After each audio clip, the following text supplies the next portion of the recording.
how's it going? Good morning, everybody. Here we are. Happy Friday. Woo! Oh, man, last Friday before Christmas. Hope you got your shopping done. Everybody got their shopping done? Good morning. Okay, I'll be honest. I've been up for like 15 minutes. I slept in. Caught a live stream from the start, Howard. You lucky dog. Thanks for being here. Whee! All right. Jeff Hammer, Worms here, and I got Worms reminder. Actually got a couple reminders. People are like, hey, come on, it's 10 o'clock. Wake up, boy. Oh, man. How's it going? So, this is fun. Look what Rome assistant. I love it. Look at Brendan made this. Brendan Thomas made this for me. I actually quite like that. That's really cool. I'll have to put a sticker like that on the RV. Rome assistant. Awesome. Oh man. Okay, how's everybody doing? First live stream from West Bend, Wisconsin. Awesome. We're just gonna do some more celebration while I wake up. Thanks for being here. Trying object detection, dudes. Anyone else have a try at it yet? You know what? I saw it. I saw, who was it that did the who was it that just did the video? One of these guys just did the video. Dynamite, Fernando, Peter, how's it going, everybody? Richard, is that why my hair's messed up? Yeah, that's why my hair's messed up. Oh, that's what I was gonna do. Here's the ups and downs of 3D printing. I'll just show you what I just woke up to when I looked at the printer this morning. I'll tell you, it's not happy. It's not a happy ending. Blah, blah, blah. Blah, blah, blah, blah, blah. Come on, webcam. What the heck? Slept in yesterday streaming, so hi today. Hello, Cuba. Look at that. It's still going. And all that air is not supposed to be there. That's supposed to be print. I don't know if it got jammed or if it just broke or what the deal was, but anyways, cancel the print. Hey, Frank, how's it going? That probably never happens to you, huh? Because you have like a filament runout sensor. Actually, a filament runout sensor would not have helped me in this particular case. It seems to have broken probably beyond where the filament runout would have been. It actually wasn't a filament runout. It's probably part of the problem too. It was just a filament snap or clog or something. Fools, dudes. Mark was the one that sent me the dudes thing, right? Mark was the one that sent me the dudes thing. I was confused a little bit about that dudes thing. So for everybody who doesn't know what that is, why is it not stopping? I think it's just because my camera's delayed. There it goes. Now it stopped.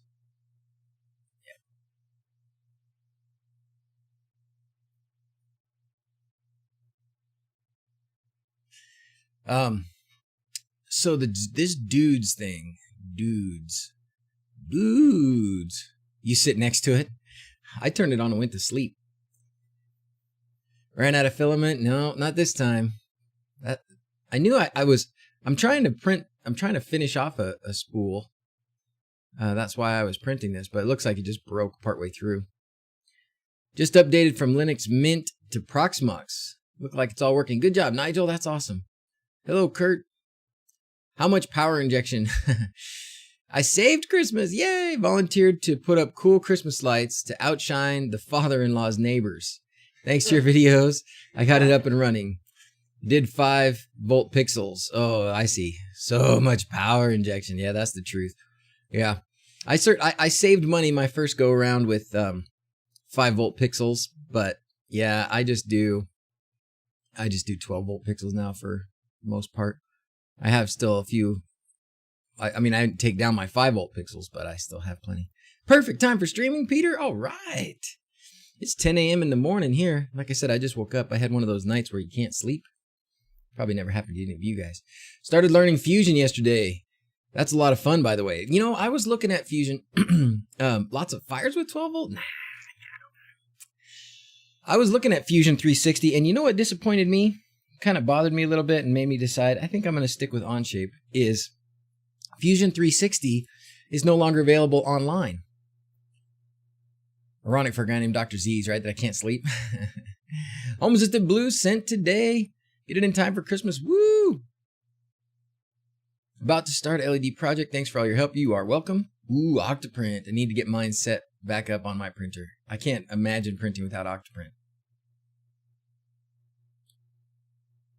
Oh, you take pills not to have them.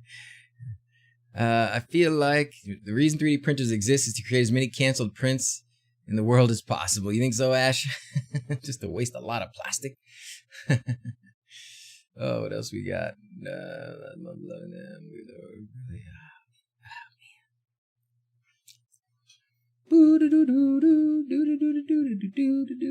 All right, let's what was I going to talk about? This is the problem with me just waking up, is like I'm totally a little bit like still blah, blah, blah. So give me a minute.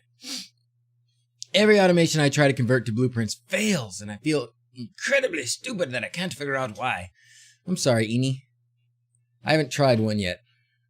Squirrel-tastic so far. Huh? Dudes. Okay, so for you guys who don't know what Dudes is, Home Assistant IO. There we go. All right, so Dudes is an image processing integration which allows you to detect and recognize objects in a camera image using Dudes. Dudes, then here is the GitHub page for Dudes, and it will probably explain what it is. It was a bit confusing to me, but basically it's, am I crazy to say it's TensorFlow? Coffee and Dr. Pepper creamer.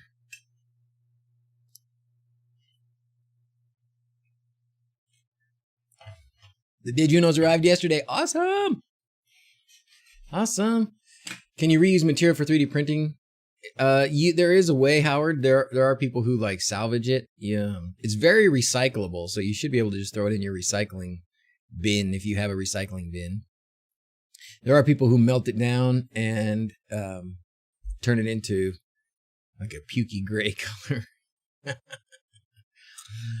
Anyway, so Dudes, if I understand correctly, and Mark and others can tell me if I am correct or not, it basically lets you run TensorFlow and attach it to a camera feed in Home Assistant. Dudes uses TensorFlow. Follow the video link and you'll be up and running in a quarter hour. Do you really think so? Well, so the video link now. So here's the nice part, is that this is actually an integration, right? So the integration, if I think that's what this is. The video that that you sent me, the guy was installing a Docker container, right? So if you're not running Home Assistant on Docker, then what? If you're just running, if you're running Home Assistant Mega Core supervised operating system, running in about 5 minutes, Fernando says. Took me half an hour, but included installing a Docker host. Did you know still in Boise? Oh, where? Sorry, man. Did it snow and they get stuck? Supposed to be here in DC tomorrow. Oh, man. I'm sorry. What are they even doing in Boise? Why would they even go to Boise? That's nuts. Post office is killing me, but it's that time of year. Just got a message from some poor guy who I sent a quad to, or at least I printed a label. I think I sent him a quad. You might find a label hiding around here somewhere. But we printed the label and hopefully put it at the post office with 400 others last weekend, and he still has it says it hasn't moved. Post office. Created a Proxmox LXC and installed Docker, then ran the Docker for Dudes. Yeah. Already steps I don't understand.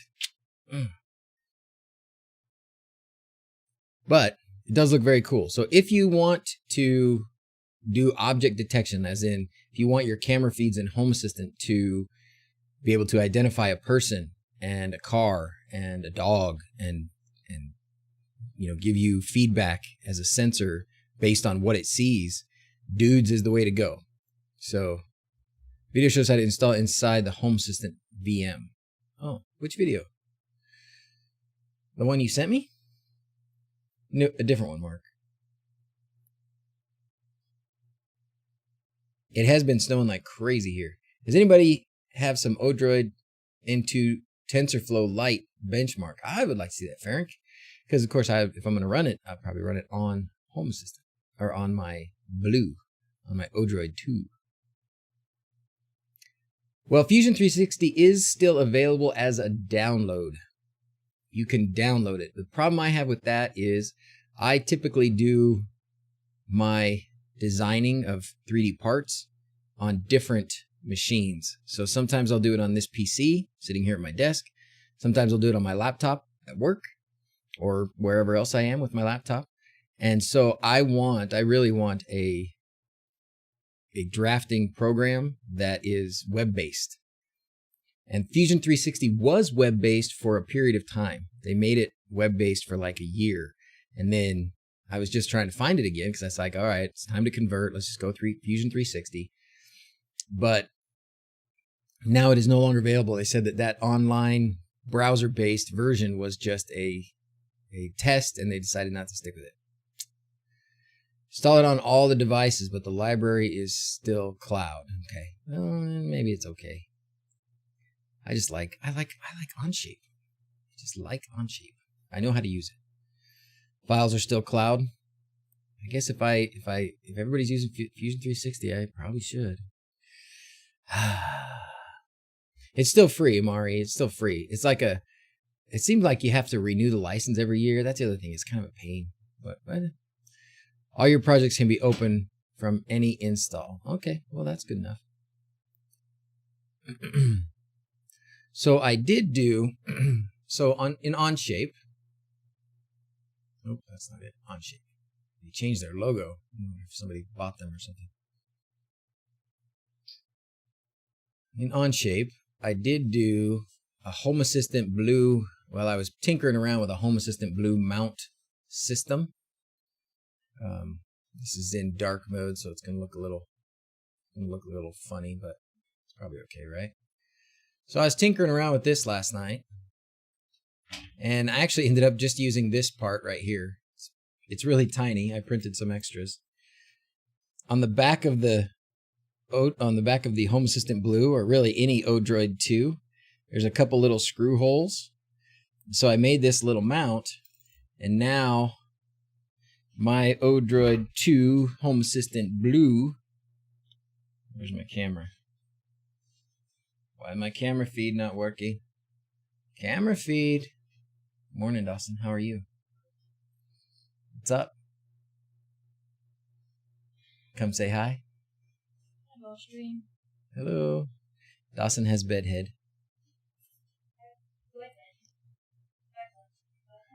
Bedhead. Why is my desk camera not coming on? That's a bummer. Huh. Okay, well, anyways, my Home Assistant, I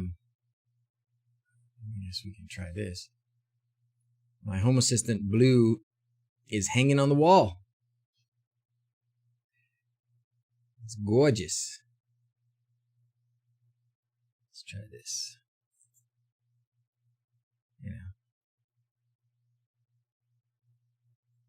What is happening? Why is everything broken? Oh, man.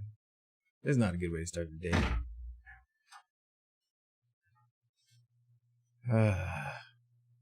This thing's not linked to my phone right now. I can't show you a picture.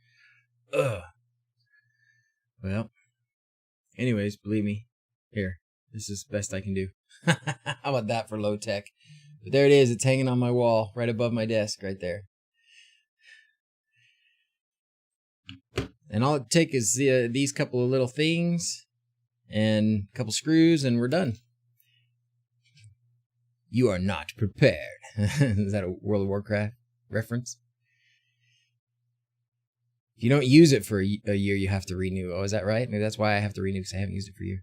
Are you going to put your clips on Thingiverse if you want? They're pretty simple. Gosh, it's almost like I hate to. Oof, Wi-Fi. Yeah, I could put them on Thingiverse. I would like to probably. Well, I mean, I guess they're good enough. There's nothing really to them. Figure out how to rack mount one. Ooh, I don't have a rack. I want to see it too, though. I want it to be in my face.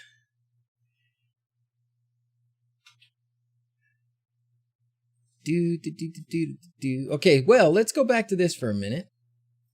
Let's go to this Home Assistant redo page. Oh, let's plug in my Odroid because I actually unplugged.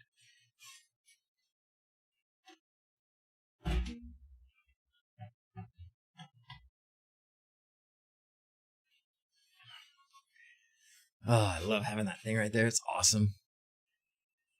LED strips in the rack make it very visible. Just use a shelf ray.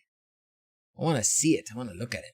Do I recommend some tutorials to Node-RED? I want to use it because I think it's pretty useful for heating automation, but completely do not know how to bite it. So to get started, well, I would not look to me for Node-RED tutorials. I certainly, let's see, who would be, I guess Hookup Rob did some a while back. I don't know. I'd have to search. You know, there's so many new, good people making videos that, and it's so much, it changes so much. Node-RED tutorials. Oh, there was one guy. He was kind of hard to follow. This guy knows a ton of stuff. So yeah, I would Opto Video. He knows a lot of stuff. He's done a lot. Here's Rob's. I don't know who she is, but I'm sure she's pretty good. I shouldn't say that. I don't know for sure if she's good. This is Not Enough Tech doing one. Oh, I didn't know Superhouse Jonathan did one. That's awesome. Here's one of the new guys, Home Site. He's one of the new guys that I've subscribed to. Maker Demi. Don't know who that one is. BitLooney. Oh, I didn't know BitLooney was doing Node-RED. Here's DigiBlur doing one from a few years back. So there's a lot. So I would just go with those. Start at the top. Home Assistant run on Synology NAS. Yeah. Yep. Rack is under my stairs in the basement. Wife never even thinks about it. I need it. I need a rack.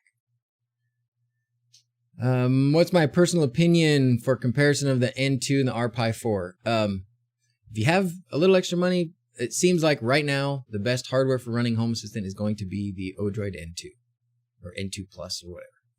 I don't know which one's which or how much difference there is, but that seems to be the new standard or the new best. It's going to be a little more expensive, or maybe a lot more expensive than a Pi. And we determined yesterday that it's a lot more expensive than a VM because a virtual machine is set up on a computer you probably already have running. They're all good options. I mean, they're all good options. Home Site on YouTube has some Node-RED tutorials too. There you go. Let's go to my list.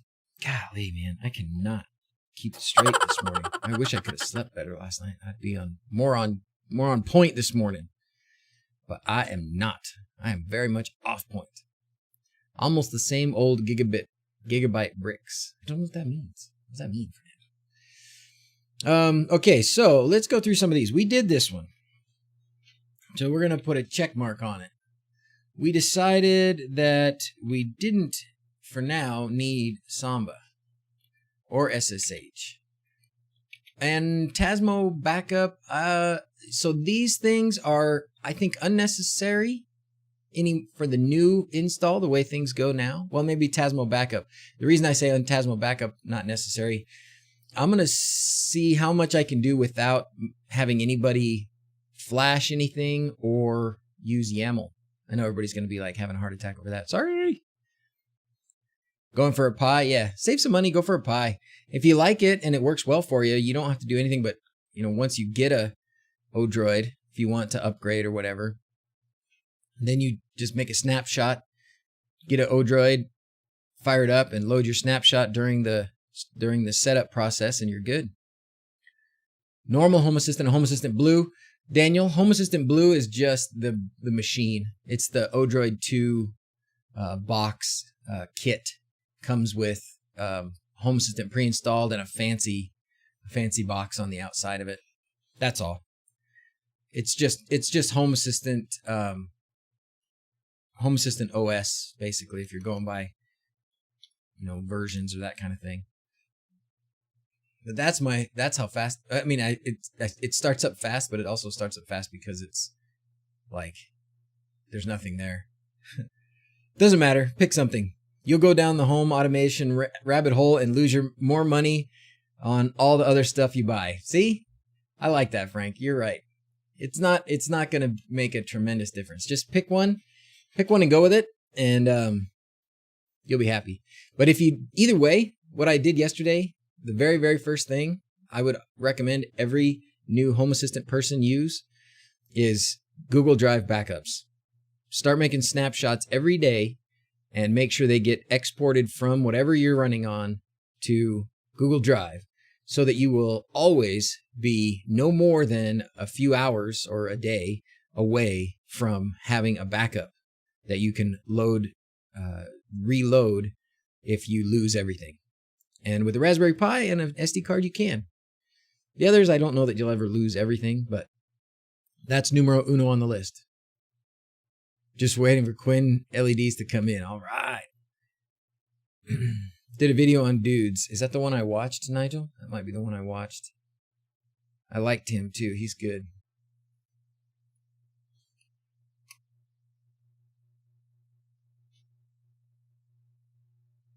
Ghost of Gadgets Past.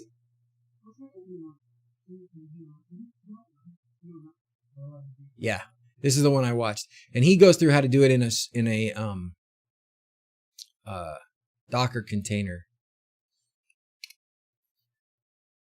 I need a Home Assistant add-on to be able to do this. Lost everything. Never had a Pi. Hard drive failure. Oh wow. Well, there you go. Oh, and no backups. Oh, sir, good enough. I'm so sorry, my friend. So sorry. What? Why are you not showing up? Do you not want to be modded as... What are we fixing today? Oh, you are modded. Why does it say you're not? You're not showing up with a little... The wrench. Oh, yeah, you are showing up with the wrench. Wow. Why is it not blue? Oh, it's not blue probably because I have this thing turned on. Yeah, that's why. All right, back to scrolling. I am so sorry. If everybody wants to just abandon me today, I totally understand because I cannot focus to save my life. Let's go look at some more things here. What else are we going to do? What else would we need to install right off the bat? Oh, I know what I want to install right off the bat. This one. Aleka Media Player.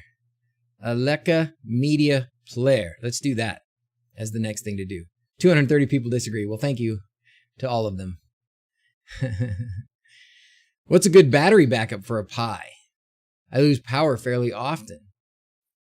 I want my Home Assistant to stay online. That's a good question. I know they sell like battery hats, but I don't know. Probably just an old UPS if you can get a battery backup, uninterruptible power supply UPS. You can get one of those without being broke because they're expensive. Somebody gave me an old one that had dead batteries in it, and I just need to replace the batteries. Use a regular USB battery as long as it has pass-through charging. Oh, that's a good idea, Jim. Yeah, I guess so. So basically you would be charging it from, you would always be running it from the battery as long as the battery has, as you say, pass-through charging. So you leave the battery charging all the time and then the Pi running from the battery. And then if the power goes out, the battery will keep charging, or will keep running the Pi for some period of time. You can get a decent UPS for $45 on Slick Deals. Oh, really? Oh, really? Classified.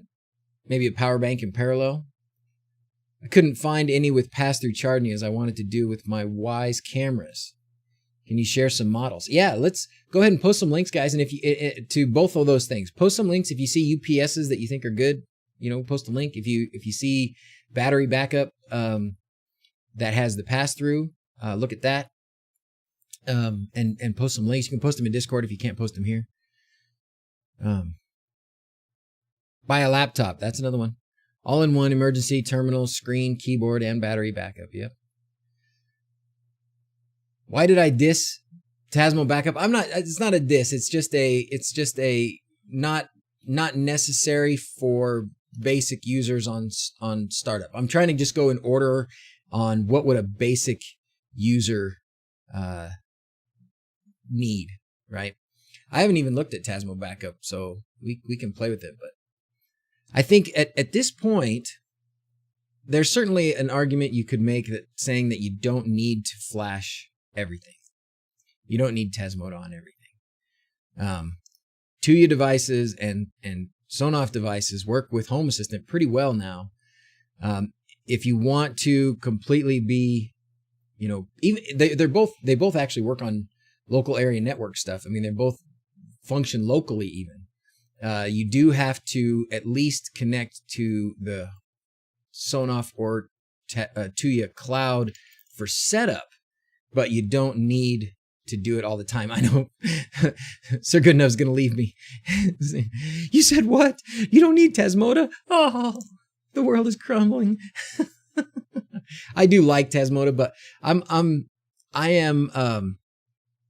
thinking about the less techies out there. I'm thinking about the folks that don't want to or have a hard time doing something like flashing. And then I was reading something the other day. I don't know about the latest version of Tuya Convert, but I don't know if the latest version of Tuya Convert is working yet. But I agree, you don't need Tasmota on everything. There's always ESPHome. Yeah, ESPHome, as much as I love it, is also probably not a very new user thing. I'm trying to stay away from YAML for new users, but what is ESPHome? I think you probably aren't going to be able to get. I mean, I want to see how far you can get in Home Assistant without some of those things. I think you can get pretty far. I think you can do a lot of stuff with just Tuya and Zigbee and Sonoff without flashing, and it should be reasonably reliable.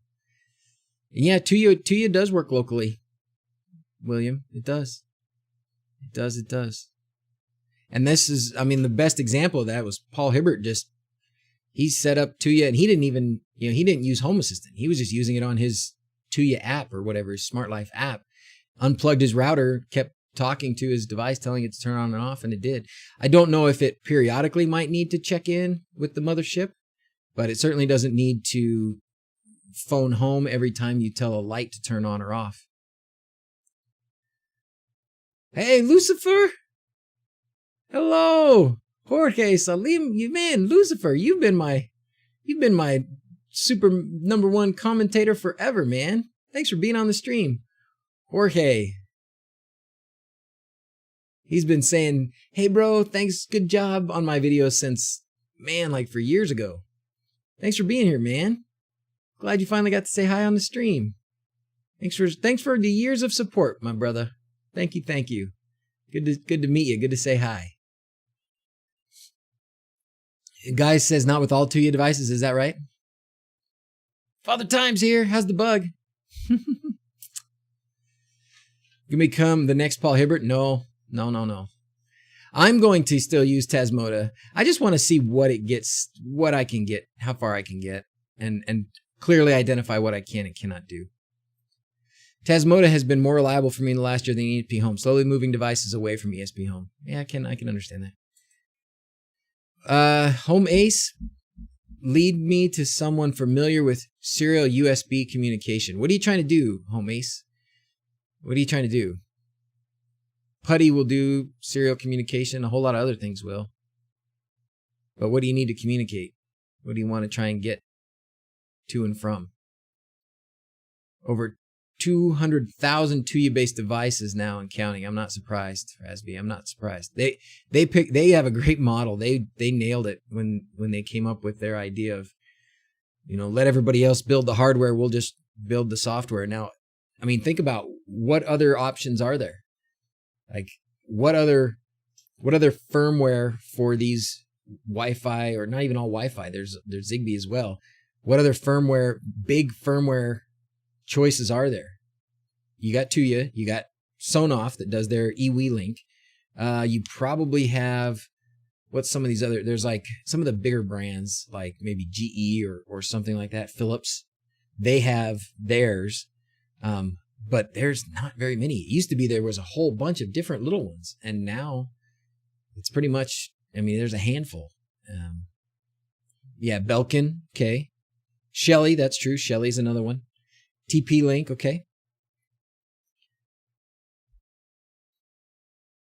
But it seems like the lowest price devices are almost always going to be Tuya or Sonoff. GE. Local Tuya works great. I've used Tekken, Mercury, and GoSund devices with it. There you go. Trying to control ESP32 directly connected to a smartphone. Oh, gosh. Not me, my friend. I can't help you with that. There are some Tuya knockoffs that local brands blocked adding them to Tuya, but the app is the same almost. Smart Things. Smart Things, the Smart Things, did they have their own firmware for like ESP Wi-Fi devices? Both Tuya and Sonoff are heading for Zigbee as well. They certainly are. They certainly are going towards Zigbee. I hooked you on the Christmas lights. Sorry, Howard. Sorry and not sorry. Now I'm staying for Home Assistant. Can you give me an update on the multi-sensor idea? It would be cool to put in all the rooms, temp, motion, etc. So let's see, what do I have? How do I have that managed right now? Is that ESPHome? Let me show you what I have right now. It's a Tuya device. Let's see. Is it two different devices? No, it's one, I think. Is it motion though? I have temperature. Let's see what we got. Let's find a device. Golly, I'm so squirreled this morning, guys. I am super sorry. Doesn't require a hub even to use Wi-Fi devices. I don't know. It's still happening, Home Ace. It's still happening. They haven't. I don't know how much progress has been made. You're talking about what's it called? Caps or chaps or what's it called, guys? There's a name for it. Basically, that's all those folks working together. Google and Amazon and everybody. Chip, that's right. What did I say? Clop or clap? Chip. Yeah, it's still happening. Ended up flashing with Tasmota. But as stated, it's a challenge if you're new to the environment. Yeah. All right, so let's do this. And I believe it's called Tower. ATSP, this one. 9.7. Oh, really? I wonder if it's going to even let me connect, because that one's been booga. Oh, yeah, here we go. Okay, so what I've got here, this is a Sonoff TX3. Basically, it's a 3 relay light switch. So Sonoff TX3. There you go. Look at that. So it's something like this. It's a Sonoff 3 relay light switch like this. Okay. What I did was just take this plate off and put it behind a blank wall plate. I did this on a video long ago. But basically, it is running a temperature and humidity sensor. It's running Tasmota. I flashed it with Tasmota.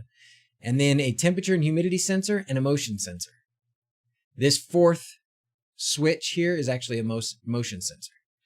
I don't know how often it reports back with motion, but if I go to Home Assistant, you can see, if I go to Office PIR, right there,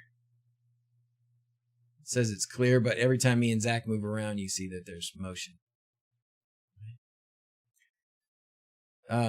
So that's actually, that's a Wi-Fi version. What I was talking about, doing basically is replacing this with an ESP32 that it connects to Ethernet because, yeah, Tasmota dark mode. Look at this version, 6.2.1, and haven't updated. They're on like 9.2 now. Chaps is something different. So is the clap. Ba-dum-bum. So that's an option. Look at this. See this? Why do I have a 66%? Where is this thing connected? And why would it be such a bad Wi-Fi experience? Oh, that's the HASP, which is even closer. Anyways, we're not going to get started on that. Frank will tease me about complaining about my network. Let's install this. Because there's something really cool I want to show you with Aleka Media Player. So let's install Aleka Media Player. In order to do that, I guess the next most important thing we're going to need is the community store. Where did I put the community store on my list? I need to keep going back and forth between dark mode and not dark mode. You need more access points. No need for Tasmota to update if your things work. That is so true, Denvin. Denvin Santen, you are on the nose, my friend. Because if it works, don't change it. Don't fix it. Don't update it. Just let it ride. Tasmota, I'm sure, has gotten much, much better about that. But heck, man, that switch has been running without a change for 3 years. Why would I change it now? Maybe 2.5 years, something like that. No reason to change it now. If you would like to have big security problems, Dynamite, what causes that? Substantive explanation in your program. Jem from Belgium. Hello, Jem. What Ray says, if you would like to have big security problems, what causes big security problems? A lot of security holes at my house. Oh, probably true. Probably true. How do I close them? Bugs in the software. Hate when work gets in the way of my live stream attendance. Oh, sorry, Phil. How you doing? Thanks for being here. The old firmware is known to have security flaws. The old Tasmota? Unless you want... I mean, Tasmota's not... That's not connecting to the internet at all. Unless you want to import it into Home Assistant or you want to use Home Assistant UI Automation Editor on it. Why MariaDB? It had to do with shrinking the size of the database. I leaked so much, that's true. I'm in the Netherlands connected to the Aiden SSID from all the way over here. Frank streams Netflix on my account all the time. I wish it was a joke. Okay, why don't I have HACS on here? Where's HACS? Oh, HACS is here. I'm going to move HACS up. So in order to get Aleka Media Player, you need HACS. So let's install HACS. It's been a while since I installed HACS, so let's look and see what you need to install HACS. Add custom repository. So I think this is what you need. Let's look at HACS. If you've never heard of HACS, for those of you that are new to Home Assistant, like whoever it was that I dragged into the rabbit hole of LEDs and is now staying for Home Assistant.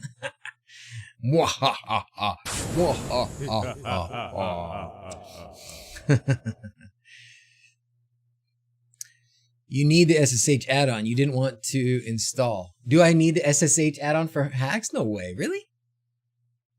Timestamp for this video? Yeah, Raspy, I'll probably go back. That was you, Howard. Okay. Do I really?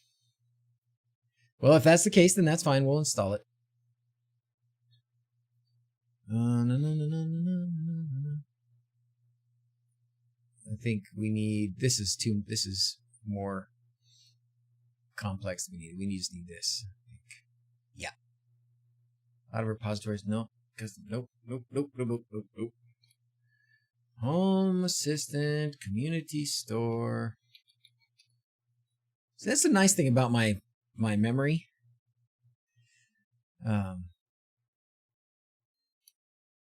my memory being bad,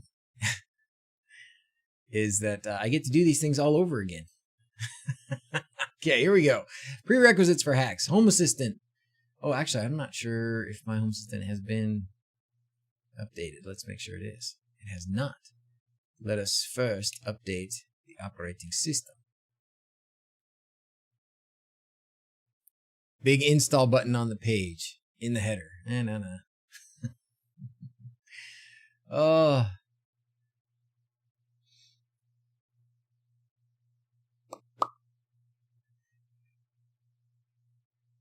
Squirrel, squirrel, squirrel. Squirrel, squirrel, squirrel. It'll be really hard without Samba. Do you think so? Okay.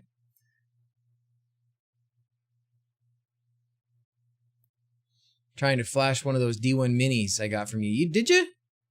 Melise, how come? What ended up being the trick? What ended up being the trick for getting it flashed? Because I know people do have troubles, and generally the troubles are either your USB cable, which is a silly one, but I've made the same mistake many times.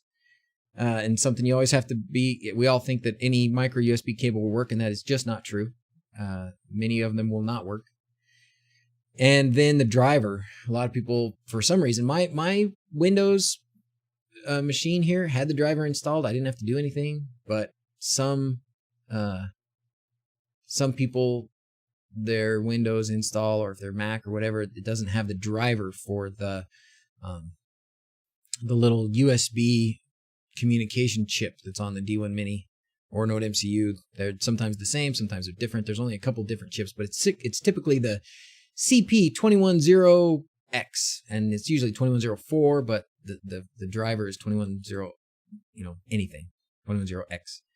It was the driver. Both my laptop and desktop wouldn't work until I got the driver. Yep, that's it. Click what button? It's updating. It's updating. CH340 was the driver. That was the other one. That's the other one. So it's either CH340 or it's the 2104 or whatever. All right, we updated that. Looks like that didn't start up, but it will in a minute. I clicked the operating system update first. Sure, good enough. That was what I did. Now we're going to update to 2020-12.1. Can you add extra space to blue for media? Good question. Can you do that, Frank? Frank can answer easy. Can you just like add a USB drive or something?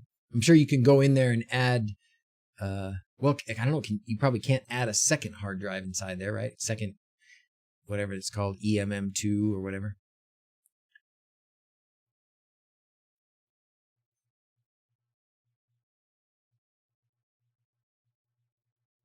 Not on the Home Assistant OS. Play a unicorn for fun? This one?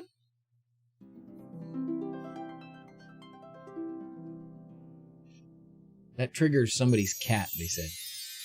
We introduced the data disk, which can be used with any device that runs HACS OS. Ooh, what's the data disk? Did I miss that? Was that in the conference?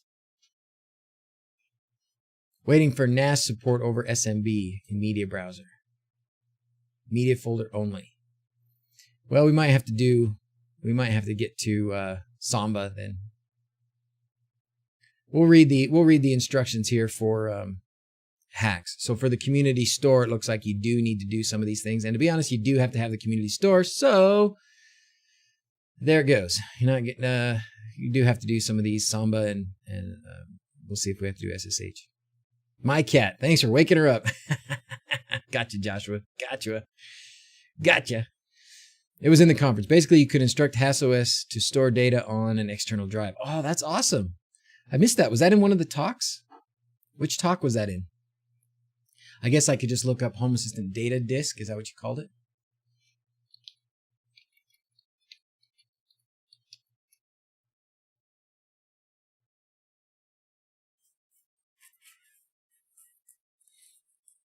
External Data Disk. External Data Disk.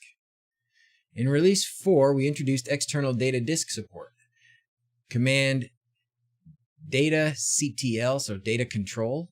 Is that what that means? Allows moving the main data partition to any disk connected to the system. The boot partition and the main operating system partitions stay on the boot medium, typically the SD card. Using this approach is more reliable than booting the system from USB. Booting from USB requires several parts of the software stack to rediscover the external storage. In Release 5, we made the external data disk feature more robust and the initial moving process much faster. We plan to improve that feature even more and are happy to get your feedback. Awesome.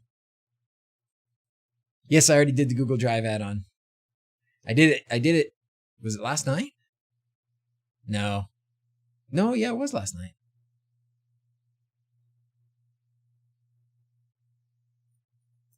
Okay, we're back up and running here. It's discover new devices, but we're going to skip that. Okay, so now we've got the latest version. If we wanted to know what version we're at, here we are.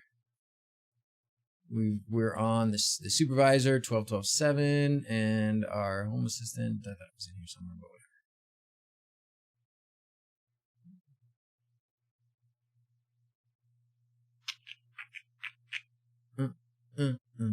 Okay, now let's go back to HACS. Okay, we need the newest version of Home Assistant. We got that. We need a GitHub account. I've got that. You need a supported Home Assistant installation. I'm sure mine is. Access to the file system where Home Assistant is located. So there you go. So probably Samba is going to be the way to do it. You know how to access the Home Assistant log file and a stable internet connection with sufficient available data or no data cap. Okay.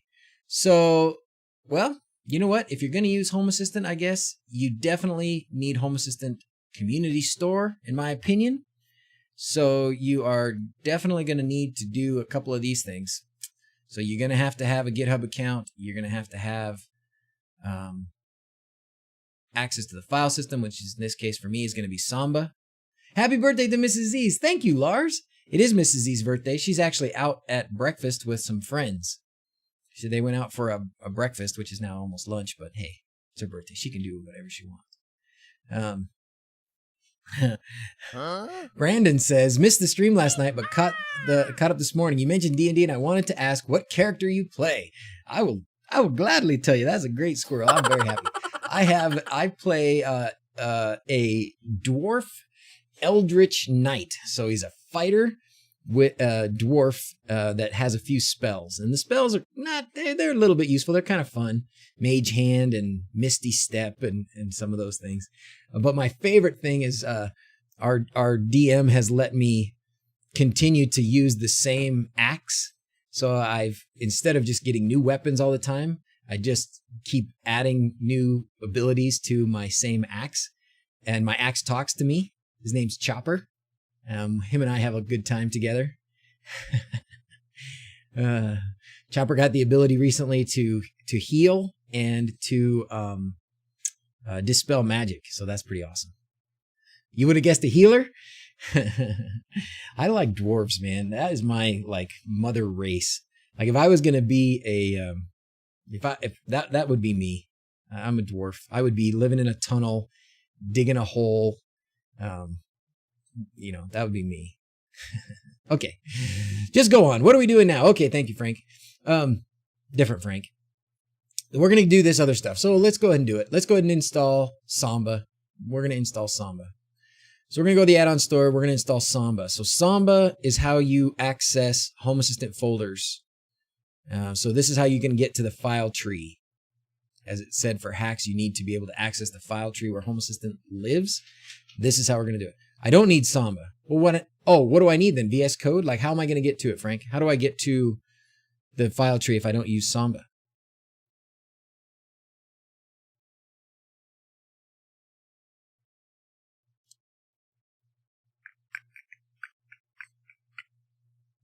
There is a command line method. Oh.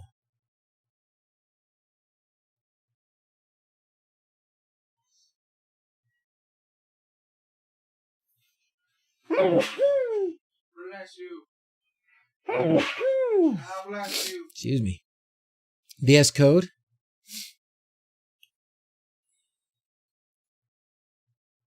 And then run the command. So what would you do?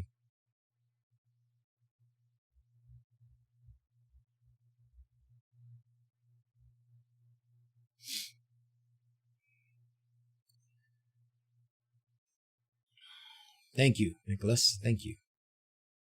Zach, you want to fill up the Dr. Pepper, buddy? No?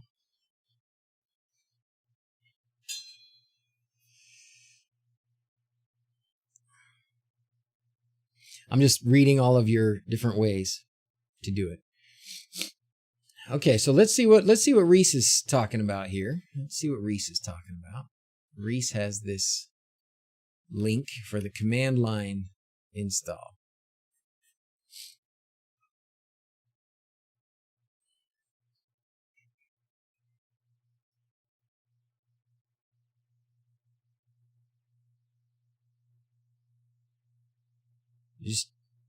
Just do it the fastest way, Home says. All right. Don't blindly curl to bash. Take a look at what the script does. Okay. Oh gosh. I can't even read that. It's too small. So let's see what it does though. What is it going to do? So it's going to download something in a zip file, change the directory to config.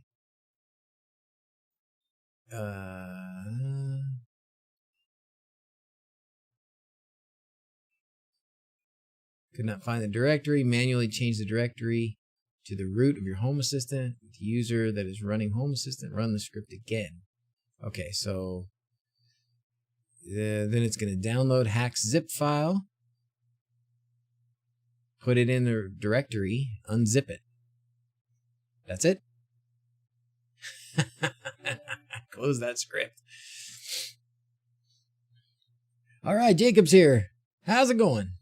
I'm blind. I know, that hurt my eyeballs. Hurt my eyeballs. I'm just having fun, Home Ace. I'm just bouncing around this morning. Home Assistant support SSH connection from start if it would most certainly have SFTP support. Frank's here. He can tell us all those kinds of things. I don't know what that means. I mean, I kind of do.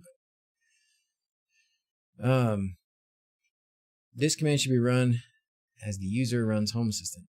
So is that what you mean, Frank? Just go to the VS Code and run this script? All right, let's run the VS Code add-on then. Let's install the VS Code add-on. These are all things I did have on my list. I had some. Here we go. VS Code, Visual Studio Code add-on. We're going to install that, baby. Install, open, new terminal, paste the command line strip, restart Home Assistant, done. Okay, here we go. The easiest possible, fastest way to install Home Assistant Community Store. Numero uno, install Visual Studio Code add-on from the community repository because it gives you a command line. Or you could SSH and run it as well. But Visual Studio Code is going to give you the all this other tools later. Yay, he actually installs VS Code. Timestamp. I could also use SSH, Reese. I see. I got you. Samba is just copy and paste. Yeah, so the way I did it on my Home Assistant instance that I'm running now as my sort of main thing is I had Samba, and you basically download the Home Assistant community source stuff and you put it in a folder, and you do connect it to GitHub or something like that. But I don't know. Let's just do it this way. See what happens. All right. This add-on will start if it crashes. Sure. Auto update. Yes. Show in sidebar for Visual Studio Code. Yes, I do want to show it in the sidebar because it can be quite useful. Text editor for all your text editing needs. I don't even remember if I have to do anything in the configuration. My guess is I don't. I'm just going to start it. Which is auto breaking upgrade change as well. No auto updates.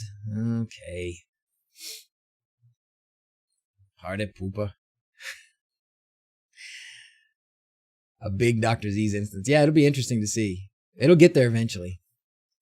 Okay, so once it's installed, once the Visual Studio Code is installed, we open the web UI. Boing. I understand. Downloading some stuff.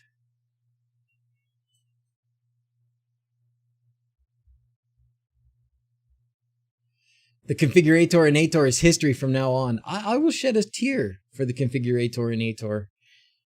It's going to be really hard for me to not use that all the time. I love the configurator.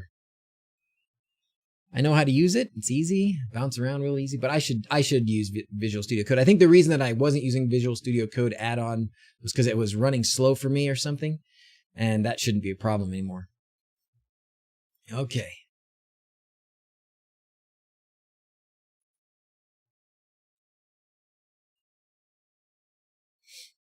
Not upper right corner.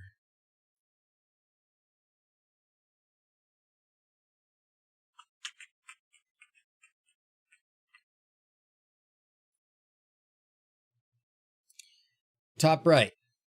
Hamburger. I would not call that hamburger. Oh gosh. Oh gosh. Don't push that button. Oh yes, that is the hamburger. Is that the hamburger? No.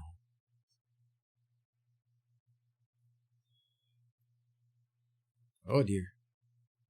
Oh, this one. Nope, not it either. That's... So up here somewhere we need new terminal. I know you're all yelling at me in this chat. Golly. Left.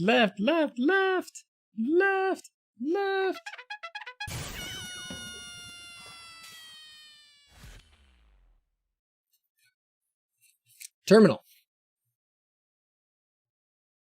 Right? So we go hamburger, view, terminal. Yay. Now we have the command line down here. And we're going to turn this off for now. Oh my gosh, burned my eyeballs. Turn that back off. All right, now down here, we can paste in the command line script right here. So we copy that guy. And we go back here. And we paste her in. Oh dear, did not like that at all. Control V. Nope. Okay.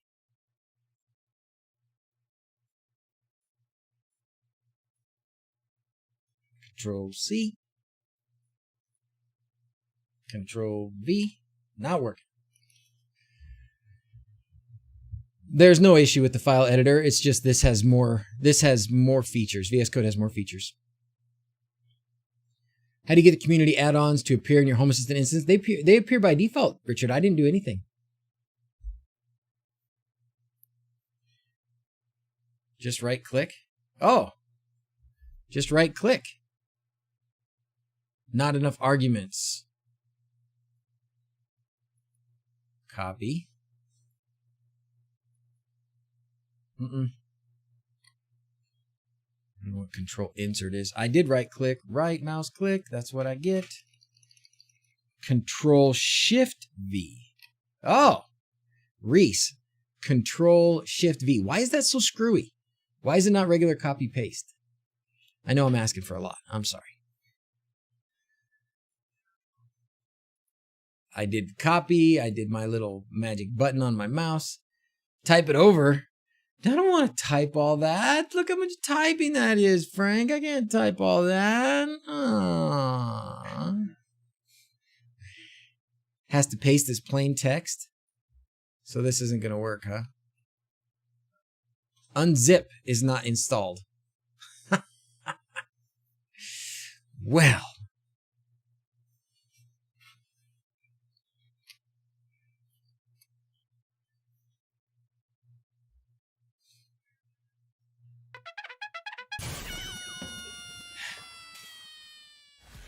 Unzip, adding that to my list. See, this is great. See, look how helpful I am. Look how helpful my failures are.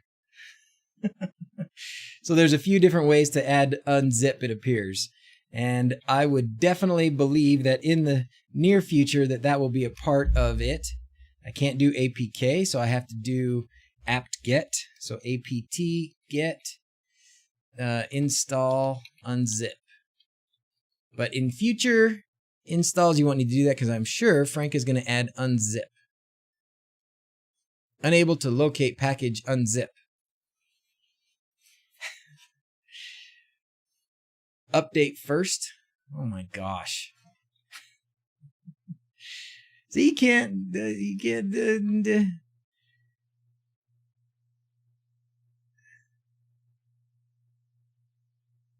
try update.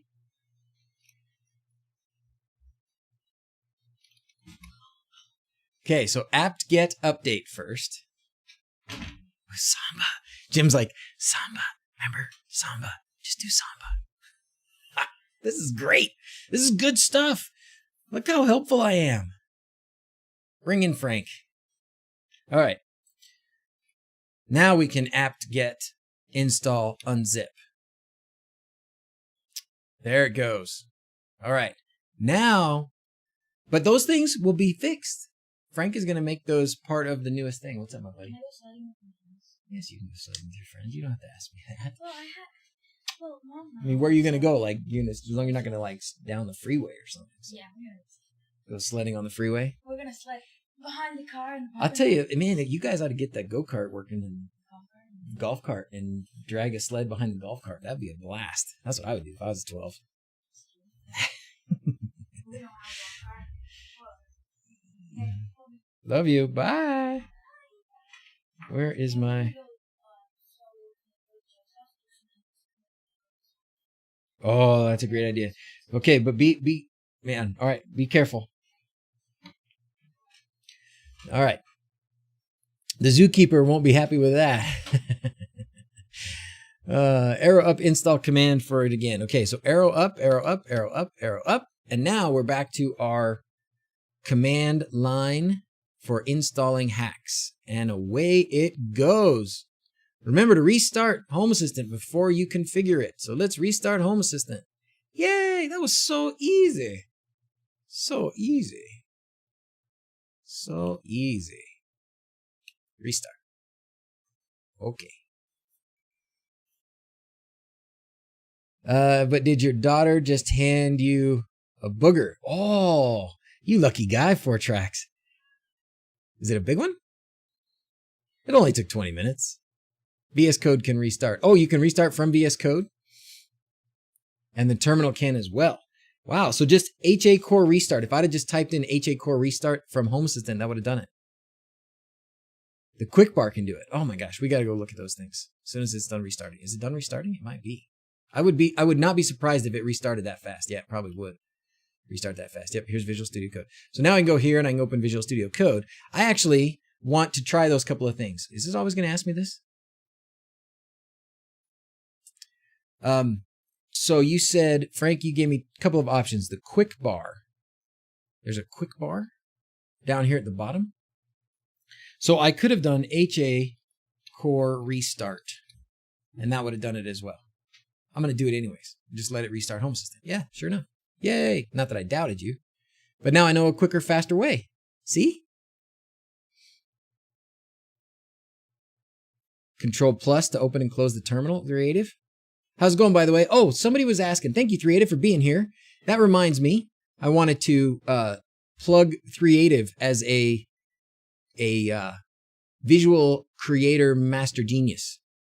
My dancing squirrels at the beginning of the video, or the beginning of the stream, you know, all those dancing squirrels, that's Creative. He made all those. And somebody was saying that they wanted something like that. Totally go to Creative and see what he can do for you. I think that's his main, I don't know if it's his main living, but that's his bread and butter, maybe. His spiel, his thing.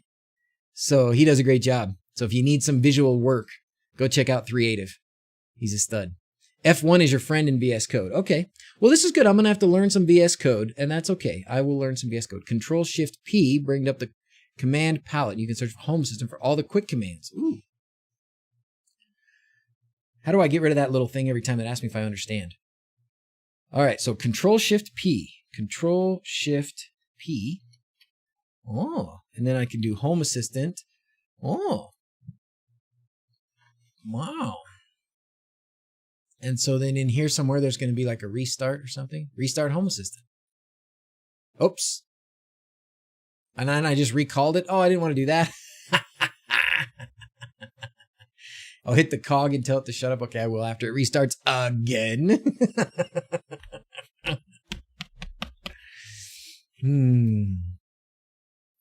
That'll make it go away. All right. Oh, use the HTTPS access from Nabukasa. So when you were saying control bar, Frank, did you mean like a little bar down here, a little button you could press to do that? That seems much easy for control. It does, doesn't it? For good measure. And just in case, we'll restart again. Just in case. Ruben, no dumb questions. Can you run Home Assistant on Windows? You can run it as a virtual machine. You could run it just as a Python script, but I think you probably, maybe some people really want to do that, but very, very few. So if you wanted to run it on Windows, you could run, probably the way to do it would be run it with like VirtualBox. Okay, you said hit the,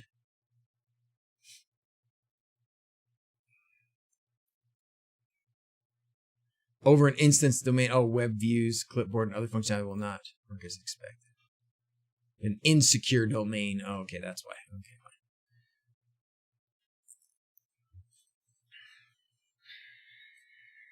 All right. Too many updates to crash.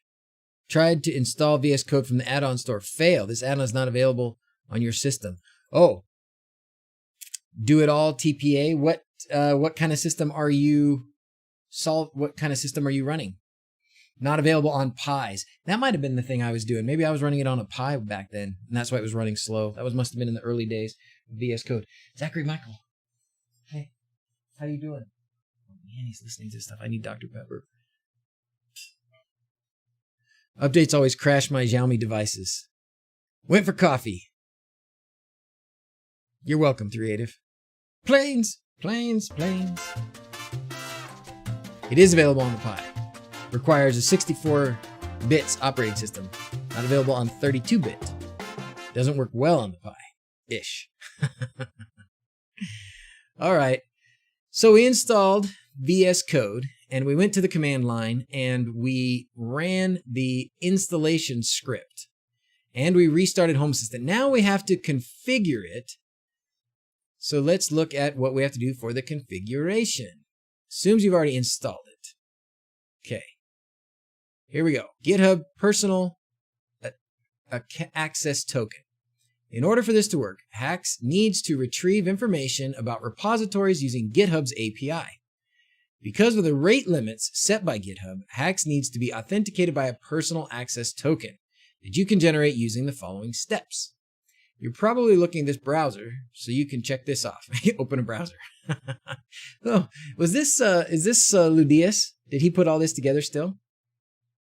For the sake of learning, go to the Home Assistant dashboard on your main overview page. Hit the C on your keyboard. Oh, I've done this one. So if I go to my main dashboard and I hit C. Oh, and this, I can navigate to all these things. Oh, yeah. Oh, and here I can reload. Oh, is that what you meant by the toolbar thing? But I can't do that if I'm in VS Code probably, right? That won't work from here. Yeah, that's okay. Gotta be here. But yeah. And then you can do all these things. So you can go directly to these things by hitting C. And you can directly run things. I do not want to restart Home Assistant again. It doesn't take long, but I don't want to reload it again. Restart server. That would restart it. Almost everywhere except VS Code. But that's okay. That's great. DrZzs unknown. All right. Go to the GitHub developer settings and then personal access tokens.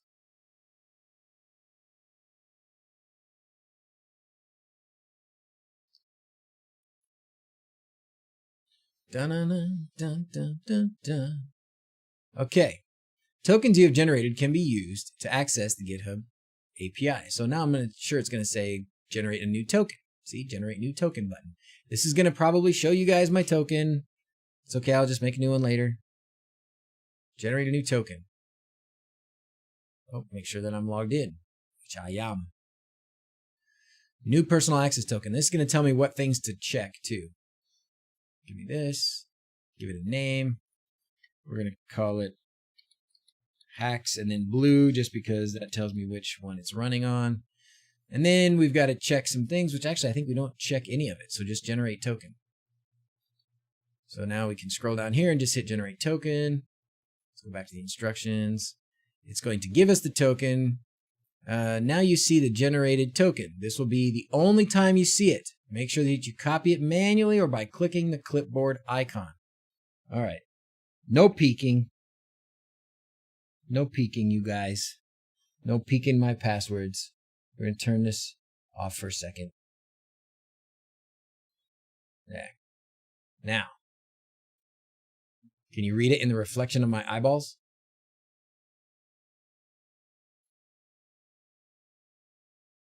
Da, da, da, da. Oh, did I not finish it? Yeah, I did. Okay. Copied to the clipboard.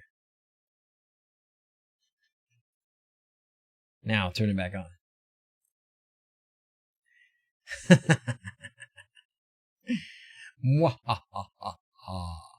Password is Dr. Pepper. Oh, you guessed it again. So responsible behavior. Are you okay? No, actually, I'm feeling horrible this morning. Can you tell? I'm like so out of sorts. I don't know what to do with myself. Okay. So we did that. We copied it. And now we need to go on to the next step. So it is in my clipboard. Go to your Home Assistant UI, go to Configuration, and then click Integrations. Configuration, Integrations. Look at all these beautiful things it has here. And then I'm sure it's going to be Add Integration and then HACS.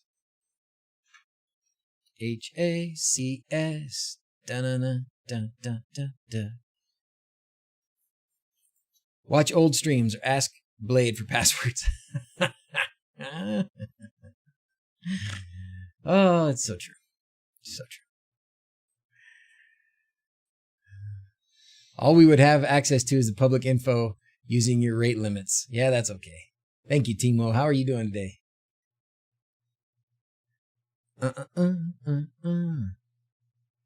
It's Dr. Pepper time while this loads.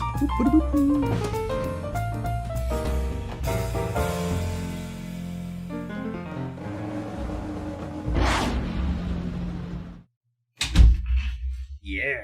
Oh, see? All I had to do, hey, Blade's here. How's it going, Blade? Yeah, they were looking for my old passwords. So they were paging the password master, the keeper of the keys.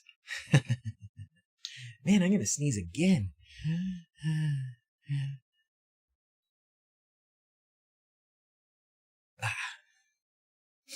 Which one? Yeah, exactly.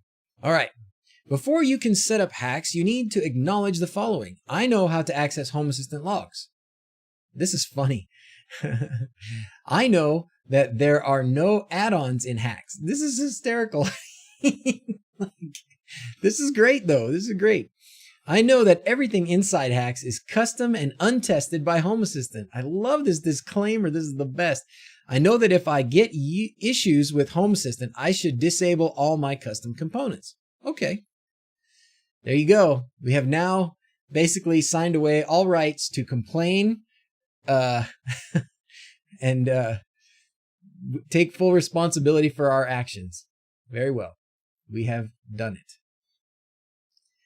Open GitHub Devices and paste this key to authorize HACS. I didn't paste in my number thing yet.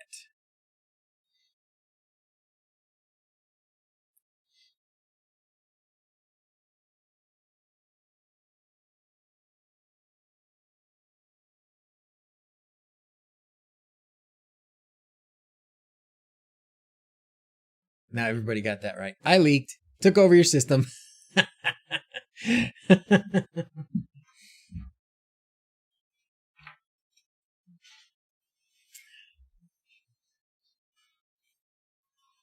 What's the matter? You good? Zach, he's good. What's that? You? What's the matter? Okay. Have fun, buddy.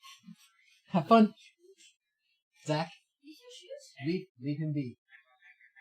Go play, bud. You can wear Zach's clothes. Don't let him give you a hard time. Go. Play. I don't know whose they are. Have fun. Don't wreck things. I know, Zach. I'm sorry, but you have a little brother. It's what happens. Posted some pictures of the snow on Discord. Oh my gosh. Is it a ton? You were telling me you had like a couple feet of snow. Food is here. Oh, Quindor's here. Good luck getting it more up and running. Hey, Quindor. Thanks for being here, buddy. Thanks for saying hi. All right. Zach is catching us live. We haven't done this celebration today yet, I don't think. All right. On the first screen, present the VS Code. Copy that to your clipboard and click the... Well, I already have something else on my clipboard. Do not click on submit yet.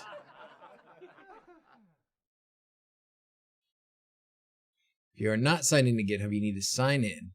Continue to set up. If you're already signed in, you can skip this part. Device activation. All right, back it up, back it up, back it up, back it up. On the first screen, you're presented with a device code. Copy that to your clipboard and click on the login device link to continue the setup.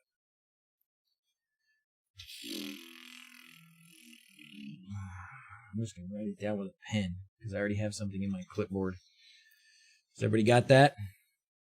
You got it? Everybody? Copy that down. 6CB6 D106. Okay. And I spelled it for you. What's up, Zach? You miss a question?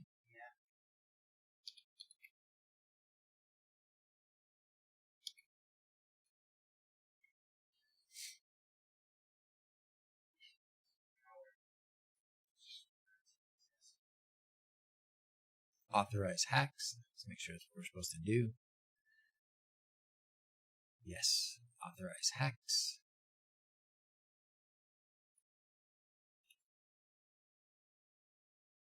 I'm all set.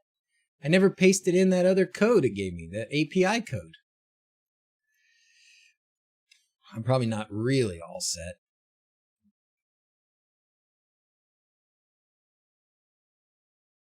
Now you can click submit.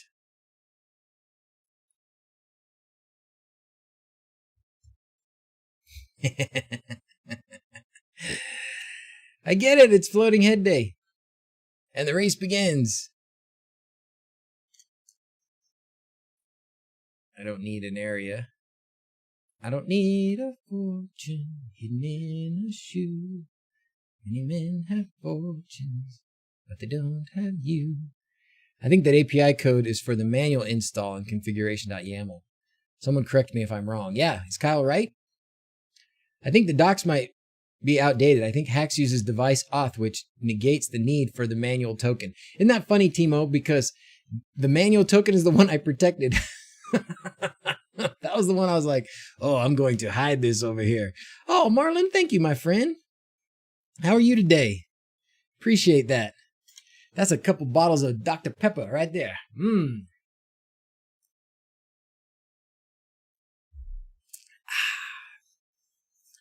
Move your camera. Can't see your mouth.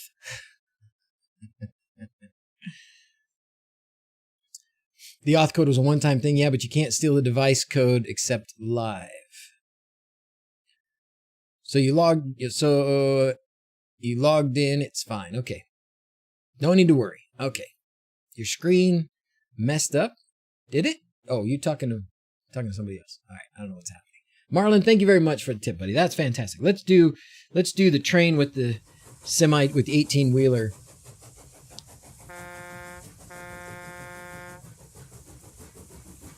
I just drink it out of the bottle. Now we just need your GitHub password. Like you don't have that somewhere, Timo. Come on. You got it somewhere already. All right. If you need to change the configuration, first you need to delete the integration first. Okay, so that's it. So we didn't need that key. That's weird.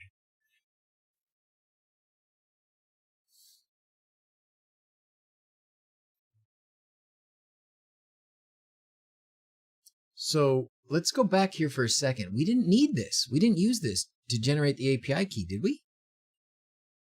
We didn't use that. Am I missing something? It's on GitHub. My password is stored on GitHub. My GitHub password is stored on GitHub. You can get it anytime you need. Did I see your message on Discord? Nope. Service entry instead of using 2 switch nodes. Oh, I haven't looked at it, but thank you. Oh, yes, doing the service. Yes. I remember that. Yes, that's right. OAuth is more secure than API keys. So is OAuth what I ended up using instead? Oh, Frank's messaging me. Oh, that was from a long time. You're right about the device authentication. It mentions the key is only for the manual YAML config. Okay, so we don't need to get this personal access token. That part we can skip. So once we have, oh man, I'd like to do it over again. Let's do it over again and try skipping that. Forgot how to set up HACS? Yeah. I forget lots of things. Reauth using that method. Wonder what will break. So we could have just skipped this. Captain Minkus, thank you for subscribing. You're done, by the way. But I wanted to know if I could have skipped this whole access token thing, what it would have looked like. I could have just gone, so once I installed the script, I could have gone directly to integrations and just done it that way. Is that true? I might reauth using that method. You would have skipped it. Yes, you could have skipped that. Okay. So you don't need to do all that. You don't need to do that whole page. Man, here we go. It's subscription time. Everybody's subscribing. Thanks for subscribing.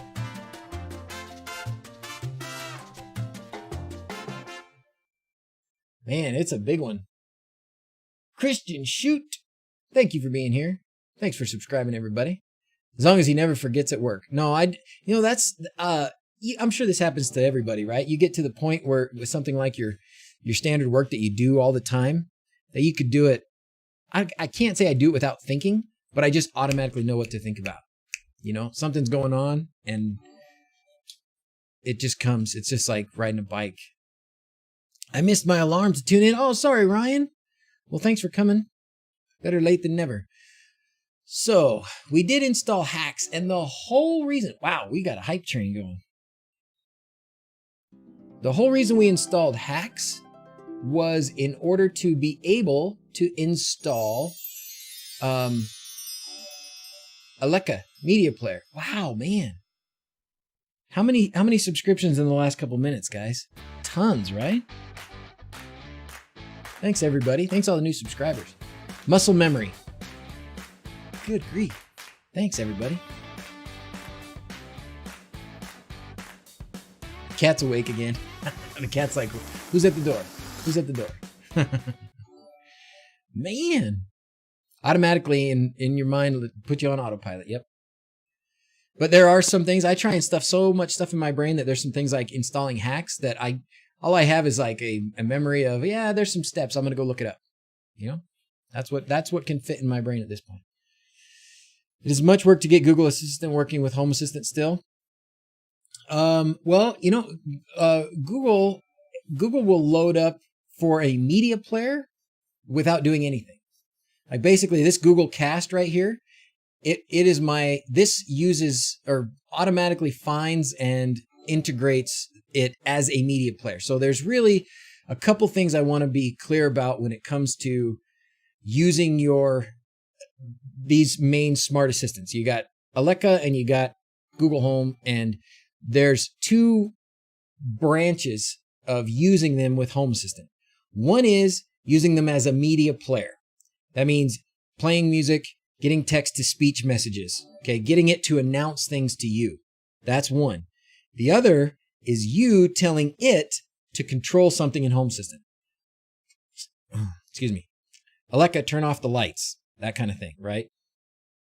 So to get it to work as a media player, Google Home is integrated pretty simply right off the bat. Aleka is a little bit more complicated, but not too bad.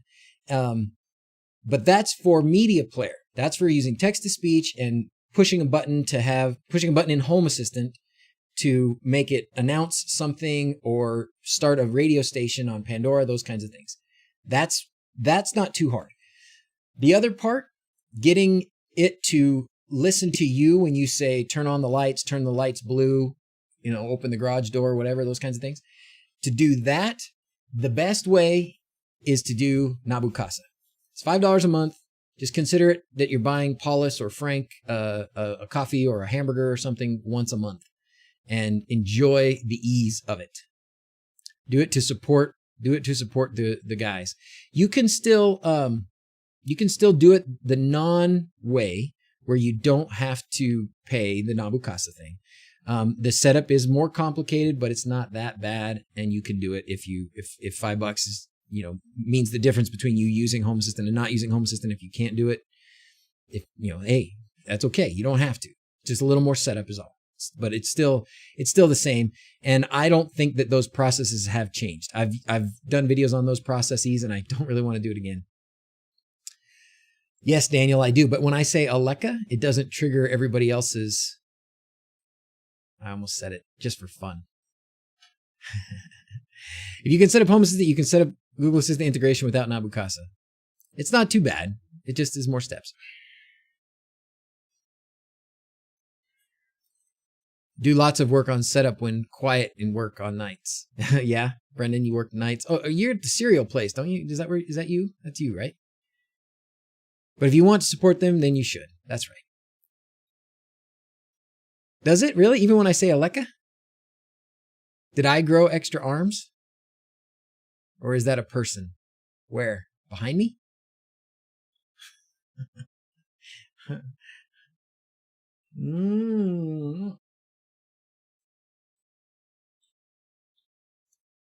All right. So, it must be Zach behind me. Yeah, that's Zach. Zach's over there doing his homework. He's trying to get his grades up. It's the last day of the term. Oh, good. 1M Tech just did a new video about Google Assistant. That's great. 1M Tech is great. You know what? And that reminds me too. And I want to look at some of these new guys that are doing Home Assistant videos. So let's do that. We'll do that. We're still going to set up Aleka Media Player. And then after that, we're going to look at some of these guys that are new. You make Cheerios. That's so awesome, Brendan. Do you export them, or do you make the Cheerios just for the UK? Like, could you maybe possibly have touched my box of Cheerios? That would be cool. All right. We haven't played. I need some more of these things, don't I? That was just a little. I tried Nabu Casa, but returned to the port forwarding Nginx because it works way faster. You know what? I mean, for remote access. So the other thing Nabu Casa gives you is remote access. But for remote access, I actually use VPN. I use WireGuard, and I love it. It's a beauty. It's a thing of beauty. All right, let's go to the Home Assistant Community Store now. Ooh, and they've got this cute little icon. Look at that cute little icon. It's like a little store. Oh, it's so cute. So we're going to go to the Home Assistant Community Store. And wait for it to load or something. Nothing's there. There it goes. Now it's loading. Nope. Now it's not. I need to restart again. What happened? Oh my goodness.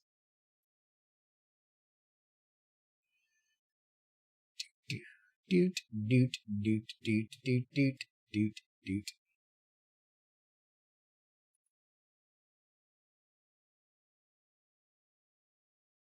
Where'd it go? Oh dear. Oh dear. +1 for WireGuard. Yeah, it's awesome. Even though I pay for Nabu Casa, I do my remote access. Oh, look at this. It found my Hyperion. Huh, that's awesome. It automatically found my Hyperion. Home Assistant Computer Store. There it goes. That was weird. I just needed to refresh the browser. Don't reload the page. Yeah, it was probably in the middle of it. It takes a while. I do remember it taking a while, right? Because it has to like go to GitHub and grab all those things. Okay. There are no add-ons in HACS, but you can click here to get to the supervisor. That's so nice because they are easily confused. You know, HACS and community store integrations versus add-ons. So I'm glad that they put it that way. Who did that? Dr. Pepper, thank you very much. Denvin, thank you very much, man. Appreciate that. Dr. Pepper refill. Smash that like button. Mm-hmm.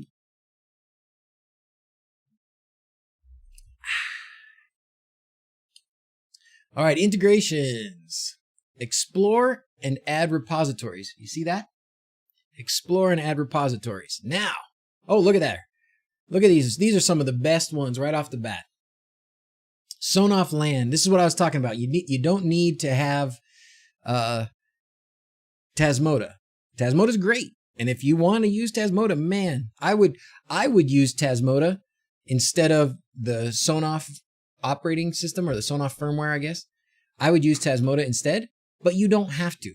You can do this, and it works very well.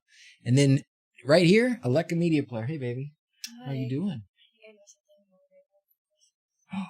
Oh, yeah? What does she want for Christmas? Oh, yeah. Did she lose it? She was really... No, it just doesn't really work. Oh, really? Yeah. I wonder why. Is it not? She probably doesn't charge it or something. Okay. We can work on that. Just one. Thank you. Okay.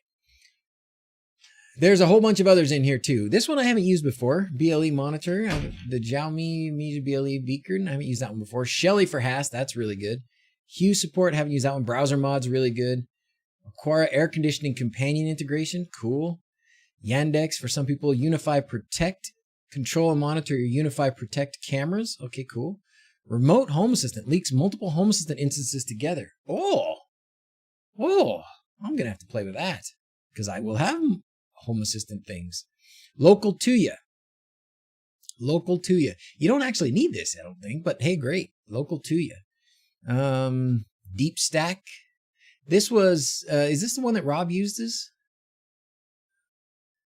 Spotify on Chromecast, Zigbee to MQTT, Arlo, mail and packages, Smart Think, garbage collection, Samsung TV Plex, Home Connect, connects appliances, Volkswagen We Connect. Font Awesome is very good. I would use Font Awesome. Power Supply Checker. Oh, cool. Node-RED, but Node-RED's an add-on too. I would use a Node-RED add-on, I think. Companion component for Node-RED WebSocket to help integrate Node-RED with Home Assistant. Oh, interesting. Smart Wi-Fi socket. Sprinklers. Blue Iris integration. Weather flow. Schedule component. Alarmo, Magic Areas, Monitor Docker. This is all cool stuff. Anniversaries. This is really fun. This is a good one. Tells you how long until like certain dates and stuff like that. So you can put birthdays and holidays and stuff in there. Habitat integration. Interesting. I still have a Habitat that I haven't turned on. They sent it to me for review and sorry. So cool. Lots of fun stuff. Event sensor. Lots of good stuff. Look at that. We're not even like a third of the way through it all. And I'm sure more gets added all the time. So Home Assistant Community Store is awesome. FHEM. What's that? FHEM. What is that? How do you get your animated fans and your AC buttons? Oh, it's a GIF or a GIF. It's a GIF or a GIF. Oh, actually, well, no, that's not. That's on the floor plan. It is I've got. Oh man, somebody point him to the gist. So in basically in the custom button card on Lovelace, you can spin things around. Oh, thank you very much, Stu. Been chilling out in the background for a while. Just saying hi from the UK. Love your streams. I'm learning lots. Thank you, Stu. Thanks for being here. Thank you, thank you, thank you. That's very kind. Love it. You guys are awesome. Yeah, custom button card, and then you can tell it when to spin or not spin, and you can tell it to blink or not blink. I've done those. I've done that in the past streams in some detail. German-based Home Assistant lookalike. Oh, really? Oh, might be easy to interface all your stuff. All right, let's do Aleka Media Player. Here we go. Here we go. And I want to show you guys something really, really awesome about this. Install this repository in HACS. That's all you got to do. Install. There is a really, really cool new thing in Aleka Media Player. All right, let's do this restart. Let's do the restart the fast way. So if you want to do the restart the fast way of Home Assistant, you hit C. You can't do it from the Home Assistant Community Store page. So we're going to go to this main page, and then we're going to hit C. There we go. And now we can mouse wheel down here and restart. Okay.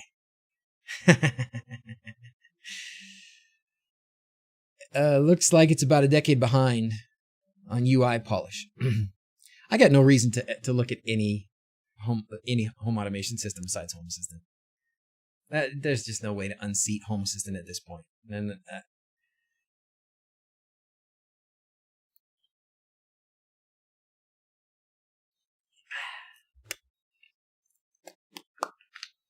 is there a way to make it stop requiring me to re-auth? No, Joshua, there's not. It will do that from time to time.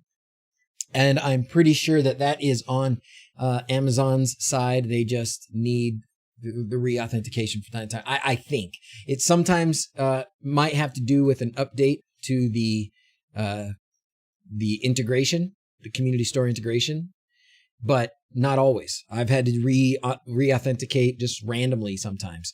The good news is re-authentication has become a lot more reliable. It used to not work very well. It used to be really difficult to get it to work. Now between the CAPTCHA and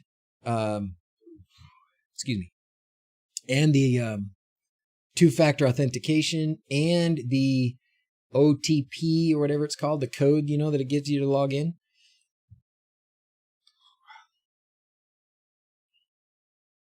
Thought you could use C everywhere. Just click in the background to be sure.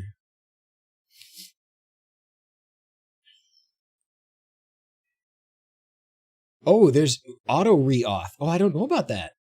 3.8. I didn't know about auto re-auth. Well, we're going to set it up right now, so let's check it out. So if we go to the Home Assistant Community Store now, integrations. Oh, I guess I don't need to go here, do I? No, now it's going to probably be it will be in my integrations, won't it?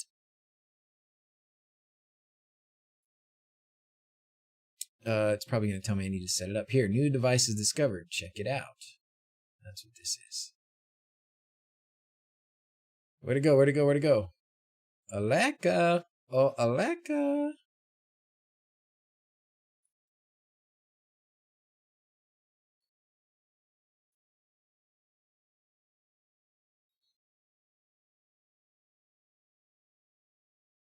What's going on?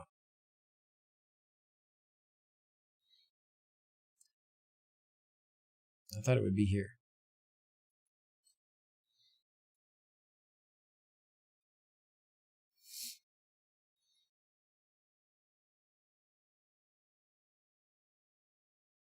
It's discovered all my Home Assistant devices, or it's usually right here. You only added the repository. Oh, I didn't install it? Oh, okay. So sorry.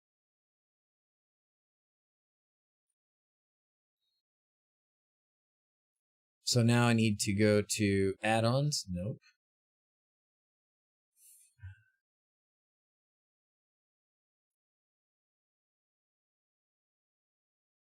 I thought I installed it.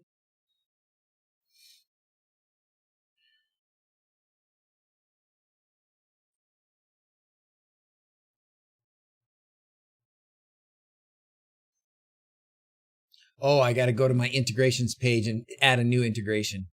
That's what I have to do. This is good for me. See, it's hard for me to think like a noob. Okay, integrations, and then add integration, because now it will be in my integrations list. And there she blows, Aleka Media Player. Now, okay, so what I did in the HACS community store was basically just make it so that the media player became a part of the integrations that I could add.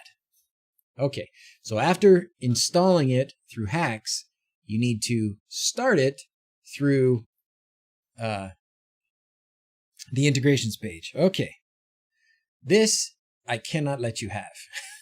I cannot let you have my Amazon login, especially at Christmas time.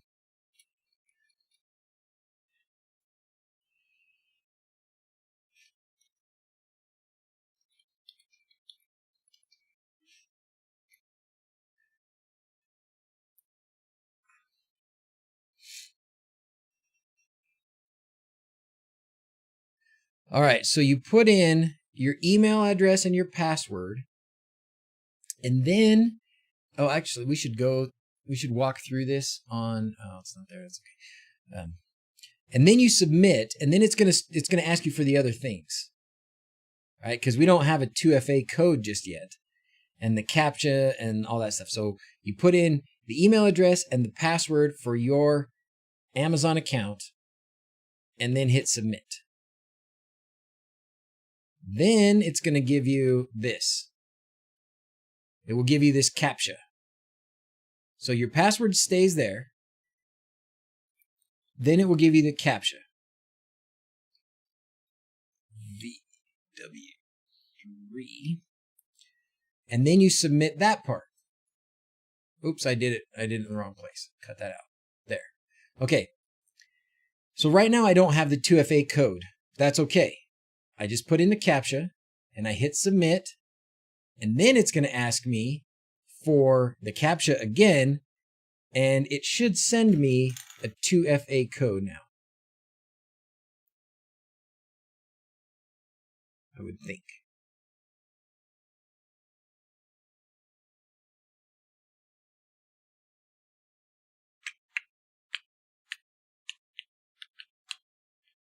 Password 1. Oh, why do you guys guessed it already? Gosh.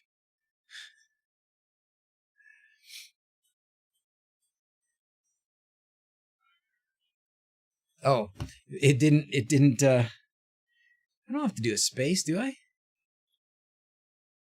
Did I just fail the CAPTCHA? Because it didn't send me anything.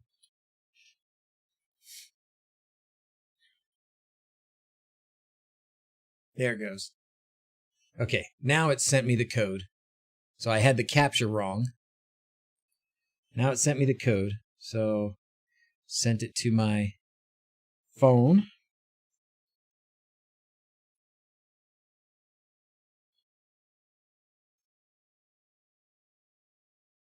Didn't like that code.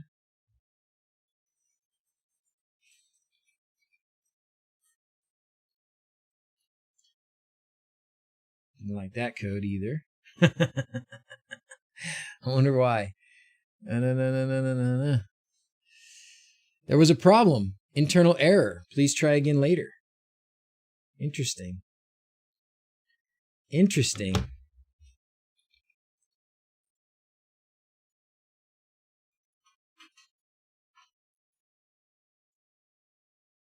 We'll try it again.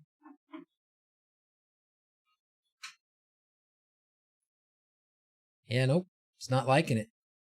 It's not having it. Let's try it. Start over. Bummer. You tried enabling extra access points? You stinker.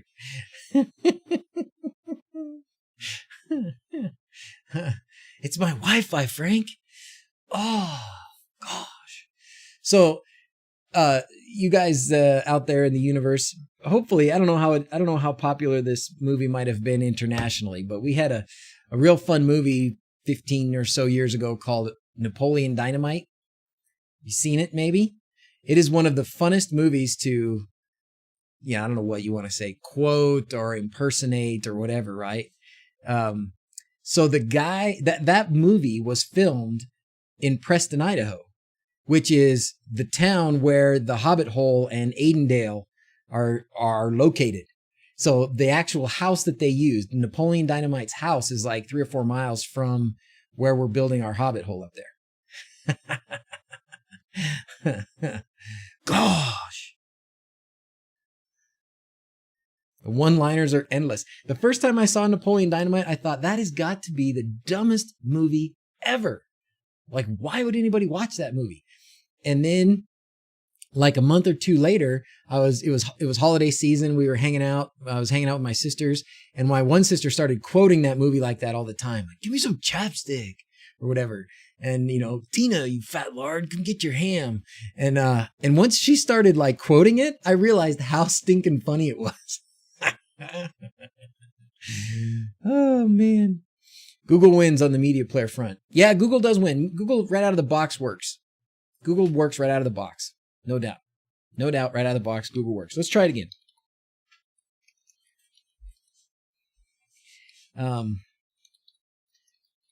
May just be that I got to it on a bad day, and in either the media player, it's probably an Amazon thing, but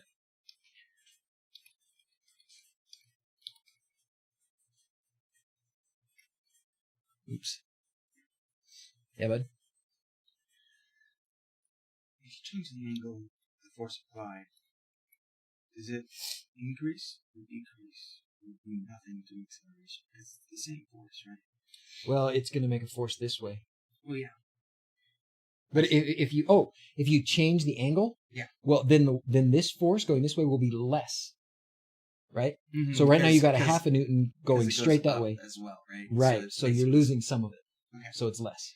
Sweet. Is that what you needed? Yeah, that's okay. what I need. Zach's doing physics. I love physics. If you didn't know. I'm going to turn on advanced debugging and submit again. Let's see if this will work.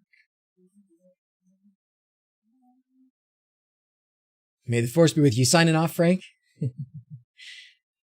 Oh, okay. This time, it's not asking me for the OAuth. It's not asking me for the CAPTCHA. So it must have been satisfied with my CAPTCHA. It just asked me for an OTP. And I sent it to my phone. The forgot password page was detected. This normally is the result of too many failed logins. Amazon may require action before the relogin can be attempted. Son of a beast. Son of a beast. Oh, man. What are you going to do? What are you going to do? Oh, gravy. Good gravy. Well, we better give that thing a little bit of time to settle. Stinker. Well, what I wanted to show you, the ban hammer. Yeah, I got banned from my own Aleka account. But that's okay, because I'm going to hit the fail button here as soon as I find it.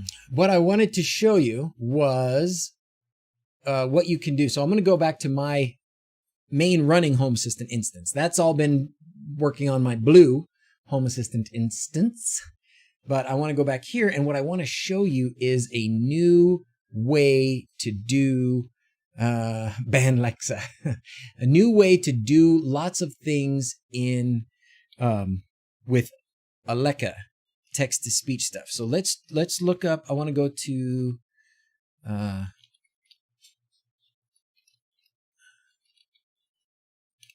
I want to show you this new thing. Has anybody used the custom type when you're giving a command to Aleka? In the past, it has always been necessary to do. So if you're going to do text to speech, you got to say text to speech, and then you got to tell it's either going to be an announcement or maybe you have to do media type if you want to do a radio station or different things. There's a new thing now where all you have to do is type in, just tell it you want it to be a custom type, and you can do anything. You can tell it to go to a radio station. You can tell it to make an announcement. Let me find, here we go, Keaton's examples. So check this out. This is Keaton's example to me of this little process. Keaton Taylor is one of the main guys that develops the Aleka media player. When I'm not on stream, I probably will, Joshua. I probably will. To change my password 5 times, now I ran out of passwords. Yeah, I gotta probably change my password again. It's a bad time to have to change your password. Mrs. Z's is doing Christmas shopping. Anyways, when you go to the service data, you can do media content type custom and then media content ID, and anything you put in here can be the what you would say to her out loud. All right. So let's look at it. Let's play around with it. We're going to go to the developer tools and the services page so that we can play around with this. Okay. Would you link your RV and Home Assistant together with the network Home Assistant together add-ons? Yes, I think I will, Howard. And the Hobbit hole and everything else. Password. Yeah, I do have a couple password managers. Okay. So the service is going to be media player, play media. You used to have like a special, golly, what is going on here? You used to have a special service to do text to speech with Aleka media player. Media, see, like these, you used to have to do these, you know, Aleka media, whatever. Media player, play media, not media play. It's different. There's a difference between media player, play media, and media player, media play. Play media. All right. So now we're going to use which media player? We're going to use the, we're going to use my, it's going to be the show.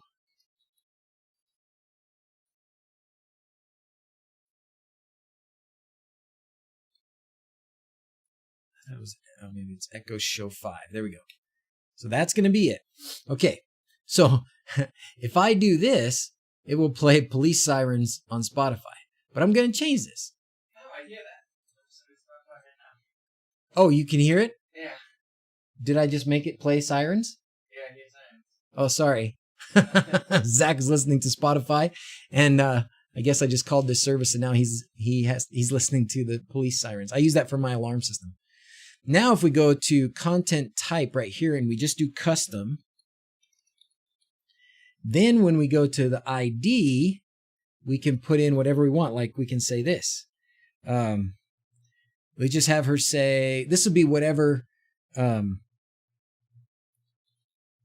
So like we can announce something. Announce dinner is ready. And let's see what she does.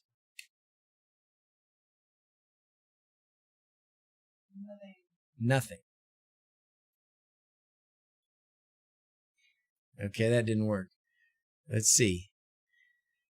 Play Elvis on Pandora. Nope.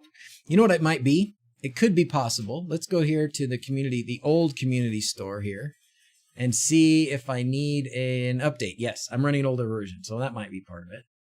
So let's try that. Oh, and the integration required login after 5 days. Reauthenticate the integrations. Re-login required 5 days. Oh, and 1,685 API calls. Oh my gosh. This is why. You don't test things before streaming? No, typically I do not. Yeah. What fun would that be? Then everything would work and the stream would be like 10 minutes long. It could be that I'm locked out of my Amazon account. That's absolutely possible. What's up? All right. So, toy helicopter, right? Okay. It's that much weight, right? It's Okay. going upward at that much. Okay. How much Acceleration, okay. how how much lift force is applied, right? But it's not just the opposite of gravity. It has to be more because it's accelerating. Yes.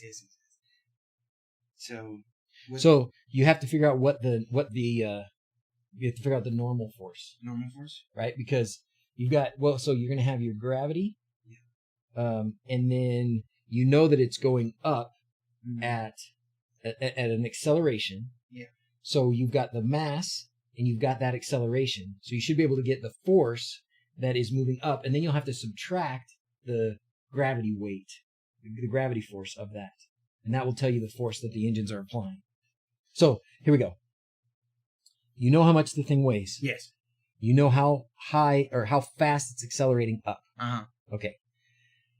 You know what the gravitational force is pushing it down. Yeah. Okay. Since you know the weight and you know the acceleration, you can do that. The force equals mass times acceleration, right? Mm-hmm. So you can use that to figure out the force that is moving it up. Yeah. But that is that's net force. That's the net force, which is that what it's asking you? No, it's not asking you the net force. It's asking you how much force are the engines giving. So the engines are giving the net force, plus they have to work against the gravity force.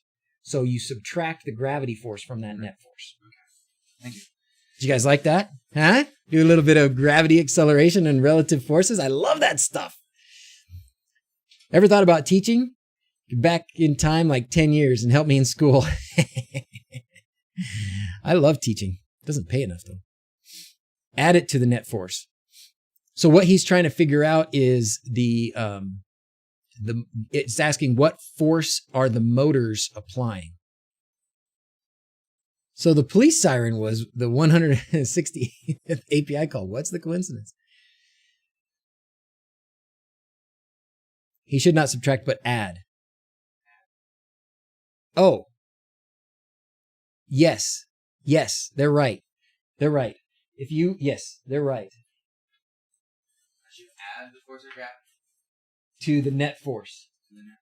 Yes. Because you think about it, it's going to be the force that it's moving up with is a combination of the force that the net force and that gravitational force, because it's pushing against that gravitational force. So Don't subtract it, add it. Because not only is that force is enough to move that object at that acceleration, but it's also pushing against the gravity force. Mm-hmm. So how much force is it? It's enough force to do the acceleration and enough force to offset gravity. Okay. So you add it to there. Thank you, guys. Woo, we all got an A+ on physics today. Yeah. The joys of COVID home learning. I wish this was because of COVID home learning. This is just because of Zachary's procrastination, right, Zach? I have no idea what you're talking about. I don't procrastinate.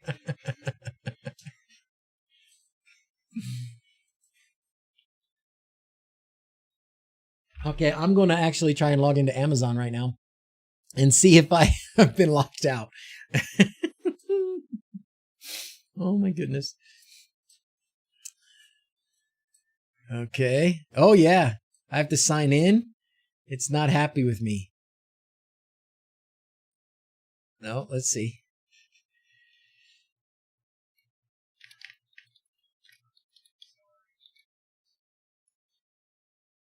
Oh, password reset required. Dang it. Ooh, oh man. All right. Well, there you go. We broke my Amazon account. What the heck? That's true. They're not procrastinations. They're side quests. Exactly. He's been side questing the months away. Oh my gosh. Someone is in trouble. Yeah. Somebody is in serious trouble. Oh, good grief. Well, hey, what are you going to do, huh? What are you going to do? Because we logged in too many times trying to pass it. Yeah, it must be. It's probably thinking that I'm getting hacked, right? It thinks that somebody got my password and is hacking. How was it, Blade? It was awesome. We had a great time.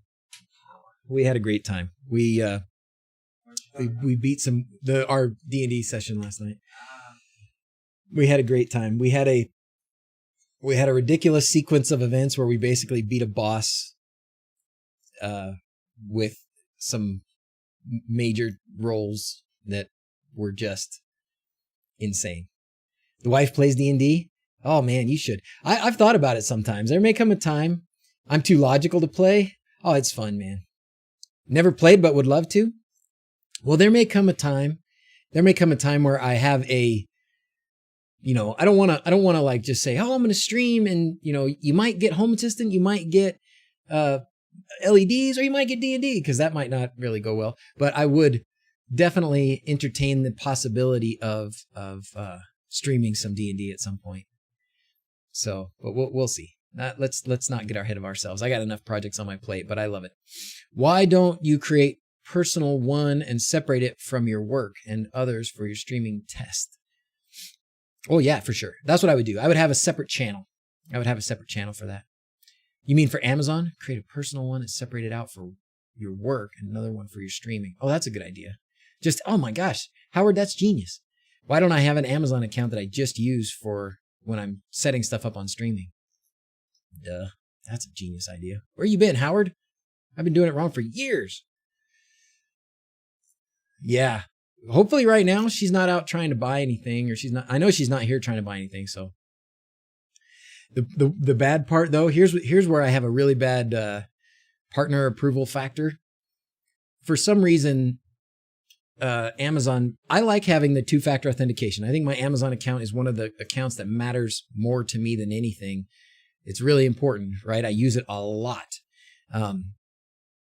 And so I like having the 2-factor authentication stuff, but for some reason, the wife and the kids, when they log in on their devices, and it's not just Amazon, but it's also things like when they're watching the videos, Amazon Prime or Amazon Music or Audible is a big one.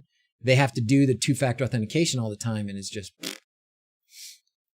oh, Pedro's got a lady. We could name his character Gnome Red. Oh, Fantasist, that would be awesome. Well, there may come a time where we get to do that. That would be a fun thing to do. That would be just fun. Don't let anyone is acceptable term for you. Don't let anyone tell you otherwise. For me, it is. The wife approval factor. I definitely need the wife approval factor. Get the Authenticator app. Oh, that's maybe a good idea. Gnome Red, he's in. Get your wife to play with us, Blade. That would be fun. Twitch sub faster if you stream multiple different platforms. D&D and Home Assistant automation increase your Twitch footprint. I could just do Twitch. Like I could still do DrZzs just on Twitch, maybe not on YouTube for D&D. Maybe we'll try that. Should run those updates while you're BSing.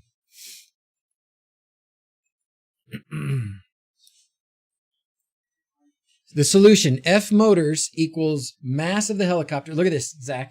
Yeah. Pedro's got it for you here. So the force that the motors generate is equal to the mass of the helicopter times the acceleration plus 9.8. That's gravity. That's gravity, right? Yeah.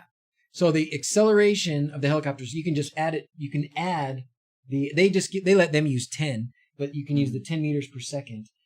10 meters per second squared added to the acceleration of that the helicopter is moving up at. Okay. So what's the helicopter's acceleration? It was like 4 point something. What was it? The acceleration was, I believe, 2 because it was a toy. So it was 2. So it was 2 meters per second. 2 meters per second. So basically, you would say, so this would end up being in your case, it would be 20 times the mass of the helicopter, which was 0.25. Yeah. So 0.25 times 20 is 5. Mm-hmm. So the force of the motors is equal to 5 newtons. Yeah. Is that what it was? Yeah, that's what I got. Oh, good. Yay, Pedro. Thanks, buddy. I owe you a Node Red stream. I do, and I will get it there. Streamers that get 1,000+ viewers playing D&D, and I think I'm reasonably entertaining. I think I could do D&D. Is it pronounced dandy?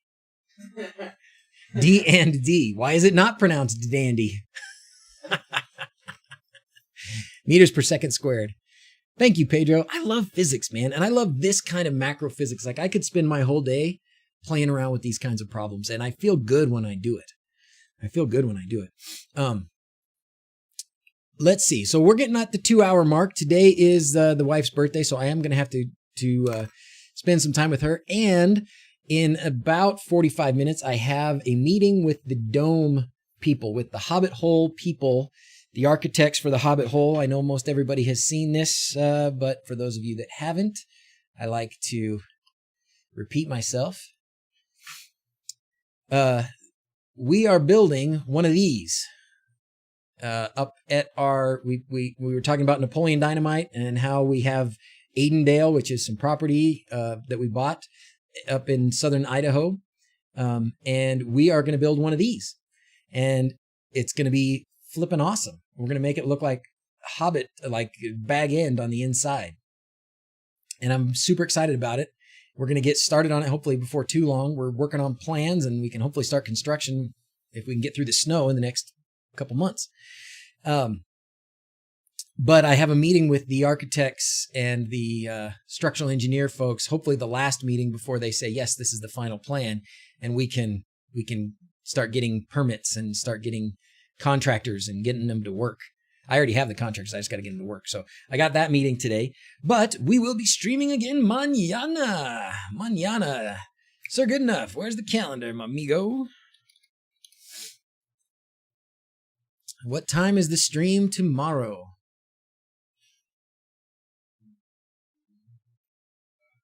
10 a.m. tomorrow.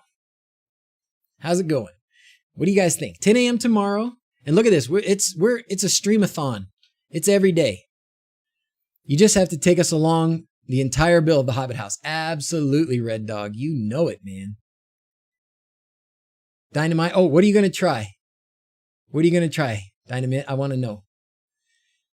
Oh, you'll try Home Assistant. Oh, good. Oh, good. You should totally do Home Assistant, dude. Home Assistant is awesome. It really is a fun time. It's a fun thing. It's a great hobby. It's even sometimes pretty useful. I did it. I started out with Home Assistant because I wanted to control LEDs, and that was how Ben from Bruh Automation was controlling his LEDs. And so I started working on it, and then I was like, well, this is cool. And then I found the Sonoff Basic, and I thought, wow, that's a super cheap smart switch. I could do that, and then with Tasmota, I could control it with Home Assistant that I'm already using, and here we go. And it's totally worth it. How did my COVID patient fare the other day? Just fine. Just fine. Thank you, Rufus. It was a pain in the rumpus. It was a pain in the rumpus. Can we have more WLED streams, please? Yes, Chris, we can. I think I will probably, I'll look at my topics for tomorrow, but I wouldn't mind spending, we can maybe do half the stream tomorrow on WLED stuff. So come with some questions, post some questions in the Ask page. I will look at it, and I'll do a little bit more of Home Assistant setup stuff and moving things over.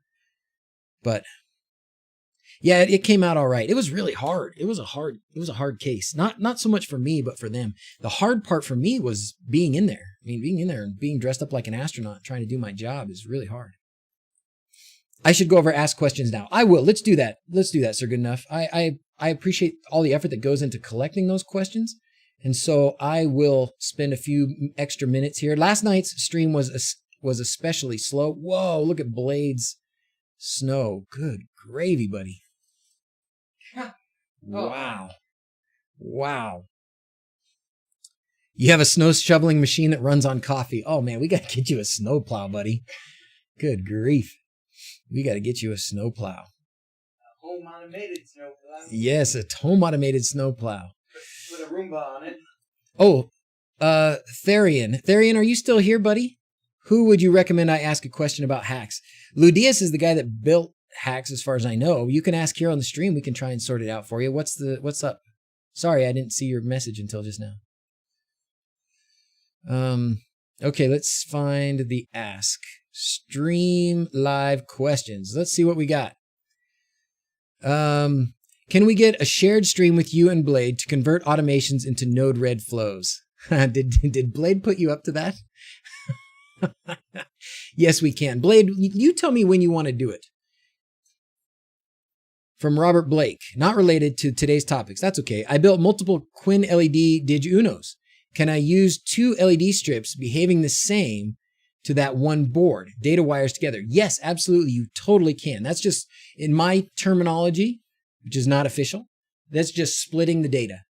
So you can just take the data wire that's going to 2 different strips of LEDs and twist them together and stick them in the same terminal, and they will do the exact same thing. And it doesn't matter if they're different lengths. So say on one of them you've got 50 LEDs and the other one you got 60 LEDs.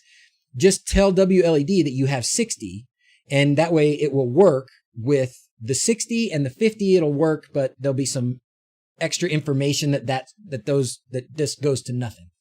So, but yes, absolutely, that's an easy one. Wanderrust, any word on DrZzs that you can say on the air? I know this is about Home Assistant, but just excited to get ready for next year. I have a very few, and in fact, I might need to, I have a very few. So what I've been doing is as I find them or get them or have them, I'm going to get a big, huge shipment again in a month. Come on in. Oh, they want to sing you happy birthday. So I'm going to get a big, huge shipment in of 1,000. And then when I do, I will post them as back in stock. I'm not posting them as back in stock, but as I get them, I'm accepting back orders. So I am accepting a few back orders just because I have a few extras here and there. Okay. All right, here she is. Come around. Let's see. What side do you want to be on? What side do you want to be on? Side am I on? This side. There she is. Hi. There's Mrs. Z's. Hi. Happy birthday. What did Thank you do for your birthday? She had Indian food. No, I went Thai food? No, omelet. It tastes like curry. I have chapstick on. She has curry chapstick? I didn't have curry. I had an omelet. An omelet must have had a lot of garlic or something. I don't know what it is. Well, hello. Hello. Is there anything in the works for ridge lighting similar to the current offering on your website? Wanderrust also says. This is a really good question. So I will update you on this. Is that okay if I take a minute? Yeah. Okay. Are you going back somewhere? I was just checking on Zach. Oh, he's doing good. He's almost done. Oh, good. And we have a meeting at 1. We do. Yes, we do. All right. So here's the situation with Permatrack. Okay. Permatrack. I've explained this before probably a couple times, but where we got into trouble was having basically a web store that the system that Mike was using wasn't very good at tracking inventory. And so we got a bunch of orders that we didn't have. We weren't tracking inventory. And so we had people waiting months, and that's really bad. So we're going to switch it. It will become available at some point in the next week or two on my website, the Permatrack. And we're getting a big shipment in, and there's going to be a lot of it available. It won't be sold out right away because a lot of the old orders have canceled.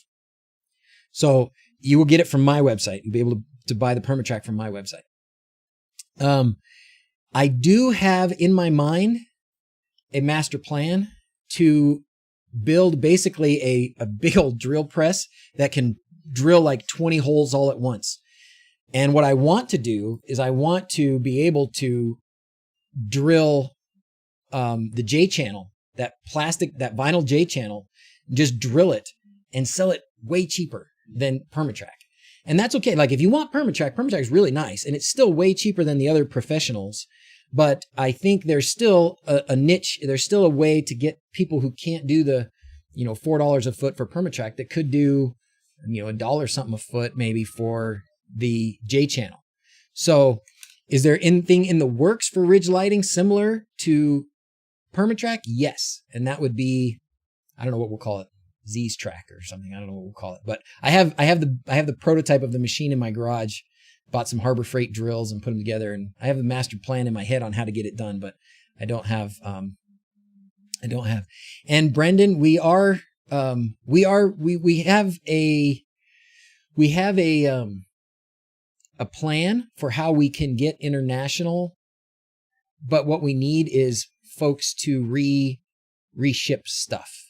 So if somebody is serious about buying very large quantities of Permatrack to be able to ship and distribute in your country, you can let me know. Okay, that's kind of a tricky thing to put out to a big live stream, but because I expect I'll get a lot of responses, but it would have to be big quantities. But anyways, so there's plans. There's good things happening. Good things happening. We're going to brighten up the world with lots and lots of stuff. This is an example question. Okay, Blade put an example question. All right. So what other questions? Was there one or did you know? Can I say on air? Okay, that was good. That was good. Question on serial communication. Who can I ask? I know Home Ace. Home Ace wants to communicate with a phone connected directly to an ESP32 or something like that, right, Home Ace? And I'm not the guy. I wish I knew. I don't know who to ask. I do not know who to ask. I am preparing to quit my day job. Mark, you are so right, my friend. I am on the fast track to retirement. I don't want to get old. It's so sad. It's so sad. Oh, what's this? Flicks my switch. Sent you a message using X lights in a 4-minute video. Where can I send you a link? Oh, cool. Handy Andy. I'll watch that, Handy Andy.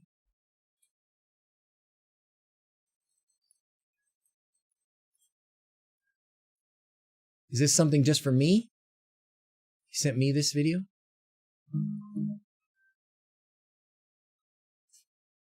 Cool. I'll check it out. I don't know if that was for everybody or not. Uh-oh. Zoe's got the mom voice going. So he's using her mom voice. Okay. We're almost done here, honey. How will you handle wall mounting with the Hobbit home? Posters, pictures, and home automation stuff. Good question. Howard, good question. So yeah, the walls on the inside are going to be somewhat sloped, right? You've got a little bit of flat space up to a certain point, but yeah, I think what we'll have to do for things like bookcases and stuff that's going up, that will have to be a bit custom. We'll have to kind of cut the backs of them out a little bit like that, because yeah, you're not going to have flat walls. These panels that make up this system do have a channel in them for running wires. So you can run you can see they've got like a chandelier in the ceiling up here. You can fish wires from up here down the wall, right? You just got to put it in the right place. So you can do that. But yeah, it's not going to be traditional studs and drywall kind of stuff. So we'll see how we manage it all. I don't know. Pictures and posters and stuff are going to be an interesting dilemma. I don't know for sure how we're going to do it, but it's going to be awesome. Serial over phone line. No, I think you. Oh, okay. Anyways, picture poster. Oh yeah, Howard's got that question. Can we come over for some cake? Oh gosh, we didn't make a cake. Oh no. Oh no, we're in trouble. We're hosed. Okay. Well, I think that's all I can do for today, but we are on track for tomorrow. I have to go and rescue my Amazon account, set a new password, and make everybody re-log in. It's going to be awesome. So let's call the kids up for sign-off. Whee, that was a fun stream. I feel more awake now. 3D print drill guide. Oh, is that? Oh, awesome. J channel 3D print drill guide. Oh, look at that. For bullet pixels. Ooh, I like it. Oh, wow. Dang, I love it. So then you just go zip, zip, zip, zip, zip, zip, zip. Oh, I love it. That might be the easier way to do it. Well, I don't know if that'd be the easy way. I do like that though. That's good. That'll hold the J channel in there real nice. All right, I'm definitely going to save that one. Thank you. Thank you. Who sent me that? Yeah, about the helicopter problem. That's how I got the solution. Sorry about the ugly handwriting. Oh. He posted a picture on Imager. Oh, you got better handwriting than we do. Yeah, that's for sure. There it is. Uh-huh. So that's what we did. Yep. Thank you, Pedro. That's awesome. So I know who to talk to now. If he stumps me, I'm calling you, buddy. Did the kids? Oh, you know what? Aleka Media Player is broken because you want to go tell him? Okay. He's going to go tell the girls it's time for sign off. Sign off. Let's sing. Sing a song. Sing out loud and sing out strong. Okay. I want to show you guys. I want to share with you one of our favorite things for Christmas time. Daddy, we're doing homework? Yeah.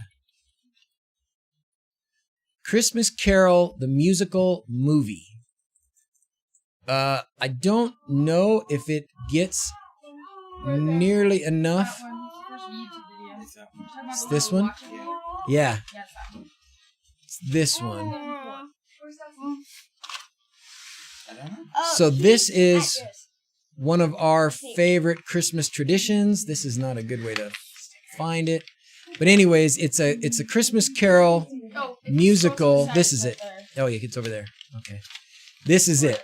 So if you want to have some fun with your family, maybe something that not everybody has seen that I think is underrated, but a lot of fun that we really like, it's this Christmas Carol musical. It's actually only available, I think, on the Hallmark movies.